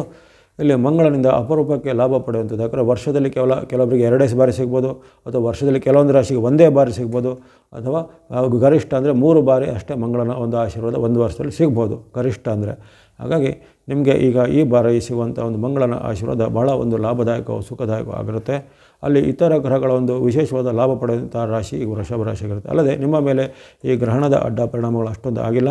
ಅಲ್ಲದೆ ನಿಮಗೆ ಇರತಕ್ಕಂಥ ಗುರುಬಲ ಇರ್ಬೋದು, ನಿಮಗೆ ಇರತಕ್ಕಂಥ ಇತರ ಗ್ರಹಗಳ ಶನಿ ಮಹಾರಾಜರ ಬೆಂಬಲ ಇರ್ಬೋದು, ಅಥವಾ ರಾಹುವಿನ ಬೆಂಬಲ ಇರ್ಬೋದು, ಇವೆಲ್ಲವೂ ನಿಮಗೆ ಅತಿಯಾಗಿ ಸಹಕಾರಿಯಾಗ್ತವೆ. ಅಲ್ಲದೆ ಶುಕ್ರನು ಸಹ ನಿಮಗೆ ಈಗ ವಿಶೇಷವಾದ ಲಾಭವನ್ನು, ಜಯವನ್ನು, ಸುಖವನ್ನು ಕೊಡ್ತಾನೆ. ಹಾಗಾಗಿ ಅನೇಕ ರೀತಿಯ ಉತ್ತಮ ಫಲಗಳು ಈ ಬಾರಿ ಈ ಒಂದು ವೃಷಭ ರಾಶಿಯವರಿಗೆ ಸಿಗಲಿದೆ. ನಿಮ್ಮ ರಾಶಿನ ಷಷ್ಠದಲ್ಲಿ ಇರುವಂತಹ 6ನೇ ಸ್ಥಾನದಲ್ಲಿ ಇರುವಂತಹ ಮಂಗಳನು ನಿಮಗೆ ಭೂಮಿ ಕೊಳ್ಳುವಂಥದ್ದು, ಮನೆ ಕೊಳ್ಳುವಂಥದ್ದು, ಅಥವಾ ಯಂತ್ರ ವಾಹನ ಉಪಕರಣ ಕೊಳ್ಳುವಂಥದ್ದು. ಇನ್ನು ಕೆಲವರಿಗೆ ಶುಭ ಕಾರ್ಯಗಳು ಫಿಕ್ಸ್ ಆಗುವುದು, ಮದುವೆ ಫಿಕ್ಸ್ ಆಗುವಂಥದ್ದು, ಕೆಲವರಿಗೆ ಜಾಬ್ ಸಿಗುವಂಥದ್ದು, ಜಾಬಲ್ಲಿದ್ದವರಿಗೆ ಉನ್ನತ ಪ್ರಮೋಷನ್ ಸಿಗ್ಬೋದು, ಅಥವಾ ಈಗಿದ್ದಂಥ ಜಾಬ್ಗಿಂತ ಇನ್ನುತ್ತವಾದ ಉತ್ತಮವಾದ ಅವಕಾಶ. ಇನ್ನು ಕೆಲವರಿಗೆ ವಿದೇಶ ಮೂಲದ ಉದ್ಯೋಗ, ವಿದೇಶದಲ್ಲಿ ವಿದ್ಯಾಭ್ಯಾಸ ಅವಕಾಶ. ಈ ರೀತಿ ನೀವು ಯಾವ್ಯಾವ ರೀತಿಯಲ್ಲಿ ಪ್ರಯತ್ನ ಅಥವಾ ಕನಸುಗಳನ್ನ, ಗುರಿಯನ್ನು ಇಟ್ಕೊಂಡಿದ್ರೋ ಆ ಗುರಿಯನ್ನು ತಲುಪಲಿಕ್ಕೆ ಈಗ ಮಂಗಳನು ಸಹಾಯ ಮಾಡ್ತಾನೆ. ಜೊತೆಗೆ ಆಗಲೇ ಹೇಳಿದ್ದೇನೆ, ಮಂಗಳನು ಧೈರ್ಯವನ್ನು, ಸಾಹಸವನ್ನು, ಜೊತೆಗೆ ಉತ್ಸಾಹವನ್ನು ತುಂಬುವಂಥ ಗ್ರಹ. ಈ ಕಾಲದಲ್ಲಿ ನಿಮ್ಮ ಉತ್ತಮವಾದ ಉತ್ಸಾಹ, ನಿಮ್ಮ ಧೈರ್ಯ, ನಿಮ್ಮ ಒಂದು ಉತ್ತಮ ನಡವಳಿಕೆಯು ಅದು ಜನಾಕರ್ಷಣೆಯನ್ನು, ಜೊತೆಗೆ ಅನೇಕ ರೀತಿಯ ನಿಮಗೆ ಕೆಲವು ಕಾರ್ಯಸಿದ್ಧಿಯನ್ನು, ನಿಮಗೆ ಸಿಗದಂಥ ಲಾಭವನ್ನು ಸೂಚನೆ ಮಾಡ್ತಾ ಇರುತ್ತೆ. ಹಾಗಾಗಿ ಅಲ್ಲಿ ನೀವು ಮುಟ್ಟಿದ್ದೆಲ್ಲ ಚಿನ್ನ ಆಗುವಂಥ ಒಂದು ಯಶಸ್ಸು, ಸಿದ್ಧಿ, ಲಾಭ ಜಯ ಇರುತ್ತೆ. ಅಲ್ಲದೆ ಯಾವುದೇ ರೀತಿಯ ಕೋರ್ಟ್ ವ್ಯವಹಾರಗಳು ಅಥವಾ ಇನ್ನಿತರ ಯಾವುದೇ ರೀತಿಯ ಸರ್ಕಾರಿ ಸಂಬಂಧಿತ ವಿಚಾರಗಳು, ಅಥವಾ ದಾಖಲೆ ಪತ್ರ, ಅಥವಾ ಡಾಕ್ಯುಮೆಂಟೇಷನ್ಗಳು ಮುಂತಾದ ವಿಚಾರಕ್ಕೆ ಭಾಳಷ್ಟು ಉತ್ತಮವಾದ ಫಲಿತಾಂಶ ಈಗ ಬರುತ್ತೆ. ಹಾಗಾಗಿ ಪ್ರಮುಖವಾದ ಯಾವುದೇ ಕೆಲಸ ಕಾರ್ಯಗಳಿದ್ದರೆ, ಒಪ್ಪಂದಗಳಿದ್ದರೆ, ಸಹಿ ಮಾಡಿದ್ರೆ, ರಿಜಿಸ್ಟ್ರೇಷನ್, ಕೊಡುಕೊಳ್ಳುವಿಕೆ ಇವೇ ಇದ್ದರೂ ಭಾಳಷ್ಟು ಉತ್ತಮ ಫಲ ವೃಷಭ ರಾಶಿಯವರು ಪಡಿಬೋದು. ಇನ್ನು ಎಲ್ಲ ಈ ಉದ್ಯೋಗಸ್ಥರು ಅಲ್ಲದೆ ಯಾರು ಉದ್ಯಮ ಮಾಡ್ತಾರೆ, ಇಂಡಸ್ಟ್ರಿ ನಡೆಸ್ತಾರೆ, ಕೈಗಾರಿಕೆ ನಡೆಸ್ತಾರೆ, ಬಿಸ್ನೆಸ್ ಮಾಡ್ತಾರೆ, ಅಂಥವ್ರು ಎಲ್ಲ ವರ್ಗದ ಒಂದು ಇಂಡಸ್ಟ್ರಿ ಮತ್ತು ಉದ್ಯಮಿಗಳಿಗೆ ಭಾಳಷ್ಟು ಉತ್ತಮ ಫಲ ಈ ವೃಷಭ ರಾಶಿಯವರಿಗೆ ಮಂಗಳನ ಅನುಗ್ರಹದಿಂದ 43 ದಿನಗಳಲ್ಲಿ ಬರಲಿವೆ. ಹಾಗಾಗಿ ನಿಮಗೆ ಹೆಚ್ಚಿನ ಗ್ರಹಗಳ, ಉತ್ತಮ ಗ್ರಹಗಳ ಬೆಂಬಲ ಇದೆ. ಅದರ ಜೊತೆಗೆ ಅಪರೂಪಕ್ಕೆ ಒಂದು ಆಶೀರ್ವಾದ ಮಾಡುವಂಥ ಕುಜನು ಈಗ ನಿಮಗೆ ಆಶೀರ್ವಾದ ಮಾಡ್ತಿದ್ದಾನೆ. ಈ ಒಂದು ಅವಕಾಶವನ್ನು ಸದುಪಯೋಗಪಡಿಸಿಕೊಳ್ಳುವಂಥದ್ದು. ಆಸಕ್ತಿ ಇದ್ದರೆ ನೀವು ಸಹ ಕೊನೆಗೆ ಹೇಳ್ತಕ್ಕಂಥ ಮಂಗಳನಿಗೆ ಸಂಬಂಧಿಸಿದ ದೇವತಾ ಶ್ಲೋಕ ಪ್ರಾರ್ಥನೆಯನ್ನು ಮಾಡ್ಬೋದಾಗಿದೆ ವೃಷಭದವರು. ಮುಂದೆ ಮಿಥುನ ರಾಶಿ. ಮಿಥುನ ರಾಶಿಗೆ ನಿಮ್ಮ ರಾಶಿಯಿಂದ ಪಂಚಮ ಅಥವಾ 5ರ ಸ್ಥಾನದಲ್ಲಿ ಆಗುವಂಥ ಪರಿವರ್ತನೆ ಮಿಶ್ರ ಫಲಗಳ ಸೂಚನೆ ಬರುತ್ತೆ. ಅಂದರೆ ತುಂಬ ಒಳಿತೂ ಇಲ್ಲ, ತುಂಬ ಕೆಡುಕೂ ಇಲ್ಲ. ಹಾಗಾಗಿ ಮಿಶ್ರ ಫಲಗಳ ಸೂಚನೆ 5ರಲ್ಲಿ ಮಂಗಳನು ಕೊಡ್ತಿರೋ ಕಾರಣ ಅಲ್ಲಿ ವಿಶೇಷವಾಗಿ ನಿಮಗೆ ಕೌಟುಂಬಿಕ ಜೀವನದಲ್ಲಿ ಸಣ್ಣ ಪುಟ್ಟ ಕಲಹಗಳು ಬರ್ಬೋದು. ವಿಶೇಷವಾಗಿ ತಂದೆ ಮಕ್ಕಳ ಕಲಹ, ಅಥವಾ ಮನೆಯ ಹಿರಿಯ ಸದಸ್ಯರು ಮತ್ತು ಕಿರಿಯರ ಜೊತೆಗೆ ಭಿನ್ನಾಭಿಪ್ರಾಯ, ಜೊತೆಗೆ ಬಂಧು ಬಾಂಧವರ ಜೊತೆಗೆ ಭಿನ್ನ ಅಭಿಪ್ರಾಯ, ನಿಮ್ಮ ಸಹೋದ್ಯೋಗಿಗಳ ಜೊತೆಗೆ ಭಿನ್ನ ಅಭಿಪ್ರಾಯ ಇವೆಲ್ಲ ಬರುವಂಥದ್ದು. ಹಾಗಾಗಿ ಅಭಿಪ್ರಾಯ ಭೇದ ಅಂತ ಹೇಳ್ತಾರೆ. ಹಾಗಾಗಿ ಅವರು ಯಾವುದೋ ಒಂದನ್ನು ಹೇಳ್ತಾರೆ, ಅದು ನಿಮಗೆ ಇಷ್ಟ ಆಗೋದಿಲ್ಲ, ಅಥವಾ ನೀವು ಹೇಳಿದ್ದು ಅವರಿಗೆ ಇಷ್ಟ ಆಗೋದಿಲ್ಲ. ಆವಾಗ ಅಲ್ಲಿ ಭಿನ್ನ ಅಭಿಪ್ರಾಯಗಳು ಅಂದರೆ ಇಬ್ಬರ ಅಭಿಪ್ರಾಯಗಳು ಬೇರೆ ಬೇರೆ ಅಂತ ಭಿನ್ನವಾದ ಅಭಿಪ್ರಾಯಗಳು ಅಂಥ ಭಿನ್ನಾಭಿಪ್ರಾಯಗಳು ಬರುವಂಥದ್ದು. ಮತ್ತು ಯಾವುದೇ ಸಣ್ಣ ಪುಟ್ಟ ಕಾರಣಗಳಿಗೆ ಜಗಳ ಅಂತ ಕಲಹಗಳು ಬರುವಂಥದ್ದು ಮನೆಯಲ್ಲಿ ಬರ್ಬೋದು, ವೃತ್ತಿ ಜಾಗದಲ್ಲಿ ಬರೋದು, ಮನಸ್ಸಿಗೆ ಸ್ವಲ್ಪ ಅಹಿತಕರವಾದ ಘಟನೆ. ಜೊತೆಗೆ ಗುಪ್ತ ಶತ್ರುಗಳ ಕಾಟ ಕಾಣ್ಬೋದು. ನಿಮಗೆ ಯಾರು ಶತ್ರುಗಳು ಯಾರಂತ ಗೊತ್ತಿಲ್ಲ, ಆದರೆ ಅವರು ಪರೋಕ್ಷವಾಗಿ ನಿಮಗೆ ಏನೋ ಒಂದು ಕೆಡುಕನ್ನು ಮಾಡ್ತಾರೆ ಅನ್ನೋದು ನಿಮಗೆ ಅನುಭವಕ್ಕೆ ಬರುತ್ತೆ. ಅಥವಾ ನಿಮ್ಮ ವಿರುದ್ಧ ಅಪಪ್ರಚಾರ ಮಾಡೋದಾಗಲಿ, ನಿಮಗೆ ಅವಹೇಳನ ಮಾಡೋದಾಗಲಿ, ಅಥವಾ ಸಾಮಾಜಿಕ ಜಾಲತಾಣ ಸೋಷಿಯಲ್ ಮೀಡಿಯಾ ಮುಂತಾದರಲ್ಲಿ ನಿಮ್ಮ ವಿರುದ್ಧವಾದ ಪೋಸ್ಟ್ ಎಲ್ಲ ಹಾಕುವಂಥದ್ದು ಇವೆಲ್ಲ ಬರ್ಬೋದಾಗಿದೆ. ಹಾಗಾಗಿ ಅಂತಹ ವಿಚಾರದ ಬಗ್ಗೆ ಮಿಥುನ ರಾಶಿಯವರು ವೈಯಕ್ತಿಕ ಜೀವನ, ಮಾತು, ನಡವಳಿಕೆ ಇವನ್ನ ಸಂಯಮದಿಂದ ಕಾಪಾಡ್ಕೋಬೇಕು. ಜೊತೆಗೆ ಯಾರು ಶತ್ರುಗಳು ಯಾರು ಹಿತವರು ಅನ್ನೋದನ್ನು ಸಹ ಗಮನದಲ್ಲಿ ಇಟ್ಕೊಂಡು ನಡಿಬೇಕಾಗುತ್ತೆ. ಅದರ ಹೊರತು ನಿಮಗೆ ಆರೋಗ್ಯ, ಹಣಕಾಸು, ಉದ್ಯೋಗಕ್ಕೆ ಏನು ಅಡೆತಡೆಗಳಿಲ್ಲ. ಮಾತು, ನಡವಳಿಕೆ, ವೈಯಕ್ತಿಕ ಜೀವನ, ಬಾಂಧವ್ಯ ಇದನ್ನು ಸ್ವಲ್ಪ ಸರಿಯಾಗಿ ಇಟ್ಕೊಳ್ಬೇಕಾಗತ್ತೆ ಮಿಥುನ ರಾಶಿಯವರು. ಜೊತೆಗೆ ಕೊನೆಗೆ ಹೇಳ್ತಕ್ಕಂಥ ಮಂಗಳನಿಗೆ ಸಂಬಂಧ ಸ್ತುತಿ ಶ್ಲೋಕ ಪ್ರಾರ್ಥನೆ ನೀವು ಹೇಳ್ಬೋದಾಗಿದೆ. ಇನ್ನು ಕಟಕ ಅಥವಾ ಕರ್ಕಾಟಕ ರಾಶಿ. ಕರ್ಕಾಟಕ ರಾಶಿಗೆ ನಿಮ್ಮ ರಾಶಿಯಿಂದ ಚತುರ್ಥ ಅಥವಾ 4ರ ಸ್ಥಾನ. ಚತುರ್ಥದಲ್ಲಿ ಅಲ್ಲಿ ವಿಶೇಷವಾಗಿ ಸ್ವಲ್ಪ ಸಂಕಷ್ಟ ಫಲಗಳು ಹೇಳಲ್ಪಡ್ತವೆ. 4ರ ಸ್ಥಾನದಿಂದ ಅಲ್ಲಿ ಮಂಗಳನು ಅನೇಕ ರೀತಿಯ ಕಷ್ಟ ನಷ್ಟಗಳಿಗೆ ಕಾರಣನಾಗ್ತಾನೆ. ಜೊತೆಗೆ ಅನೇಕ ರೀತಿಯ ನಿಮಗೆ ಅನಾವಶ್ಯಕ ಖರ್ಚುಗಳು ಬರುವಂಥದ್ದು, ಅನಪೇಕ್ಷಿತ ಖರ್ಚುಗಳು, ಉದಾಹರಣೆಗೆ ಮೆಡಿಸಿನ್ಗೋ, ಆಸ್ಪತ್ರೆಗಾಗಿನೋ ಅಥವಾ ಇನ್ನಿತರ ಯಾವುದೇ ರಿಪೇರಿಗಾಗಿನೋ ಮುಂತಾದವು, ಅದನ್ನೆಲ್ಲ ಯಾರೂ ಇಷ್ಟಪಡೋದಿಲ್ಲ. ಹಾಗೆ ಅಂಥ ಇಷ್ಟ ಇಲ್ಲದ ಅನಿಷ್ಟವಾದ ಖರ್ಚುಗಳೆಲ್ಲ ಸ್ವಲ್ಪ ಬರ್ಬೋದು, ಅನಾವಶ್ಯಕ ಖರ್ಚುಗಳು ಬರ್ಬೋದು, ಇದಕ್ಕೆ ಅನಿರೀಕ್ಷಿತವಾದ ಖರ್ಚುಗಳು ಬರುವಂಥದ್ದು. ಅದು ಯಾವುದೇ ಒಳ್ಳೆಯ ಉದ್ದೇಶಕ್ಕೆ ಸಂಗ್ರಹಿಸಿಟ್ಟಂಥ ಅಥವಾ ಉಳಿಸಿಟ್ಟಂಥ ಗಳಿಸಿಟ್ಟಂಥ ಹಣವನ್ನು ಅಲ್ಲಿ ಯಾವುದೇ ರೀತಿಯ ಒಂದು ಅನಿಷ್ಟವಾದ ಕೆಟ್ಟ ಕೆಲಸ ಕಾರ್ಯಗಳಿಗೆ ಅದನ್ನು ವಿನಿಯೋಗ ಮಾಡುವಂಥ ಪದ್ಧತಿ. ಜೊತೆಗೆ ಈ ಮನಸ್ಸಲ್ಲಿ ಸ್ವಲ್ಪ ನಿಮಗೆ ನಕಾರಾತ್ಮಕ ಭಾವನೆ, ದುಷ್ಕೃತ್ಯಗಳ ಚಿಂತನೆ, ಭ್ರಷ್ಟಾಚಾರ, ಅನಾಚಾರ ಮಾಡುವಂಥ ಒಂದು ದುರ್ಬೋಧನೆ, ಅಂಥ ಒಂದು ವ್ಯಕ್ತಿಗಳ ನಿಮಗೆ ಪರಿಚಯ ಅಥವಾ ಅಂಥ ವ್ಯಕ್ತಿಗಳಿಂದ ನಿಮಗೆ ಏನಾದರೂ ಕೆಟ್ಟವಾದ ಸಲಹೆಗಳನ್ನು ಕೊಡುವಂಥದ್ದು ಮುಂತಾದೆಲ್ಲ ಆಗುತ್ತೆ. ಜೊತೆಗೆ ಅಲ್ಲಿ ಮಿತ್ರ ರೂಪದ ಶತ್ರುಗಳು ನಿಮಗೆ ಇರ್ತಾರೆ. ಅಲ್ಲಿ ಮಿತ್ರ ರೂಪದಲ್ಲಿ ಬರ್ತಾರೆ, ಆದರೆ ಅವರು ನಿಮಗೆ ಶತ್ರುಗಳಂತೆ ಕೆಲವೊಂದು ನಿಮಗೆ ರಾಂಗ್ ಐಡಿಯಾಗಳನ್ನು, ಕೆಟ್ಟ ಒಂದು ಅಭಿಪ್ರಾಯಗಳನ್ನು ಕೊಟ್ಟು ಅದರಿಂದ ನೀವು ನಷ್ಟಕ್ಕೆ ಅಥವಾ ತೊಂದರೆಗೆ ಸಿಲುಕೊಳ್ಳೋದು, ಅದು ನಿಮಗೆ ಅಪಹಾಸ್ಯ ಮಾಡುವಂಥ ಘಟನೆಗಳು ಆಗ್ಬೋದು.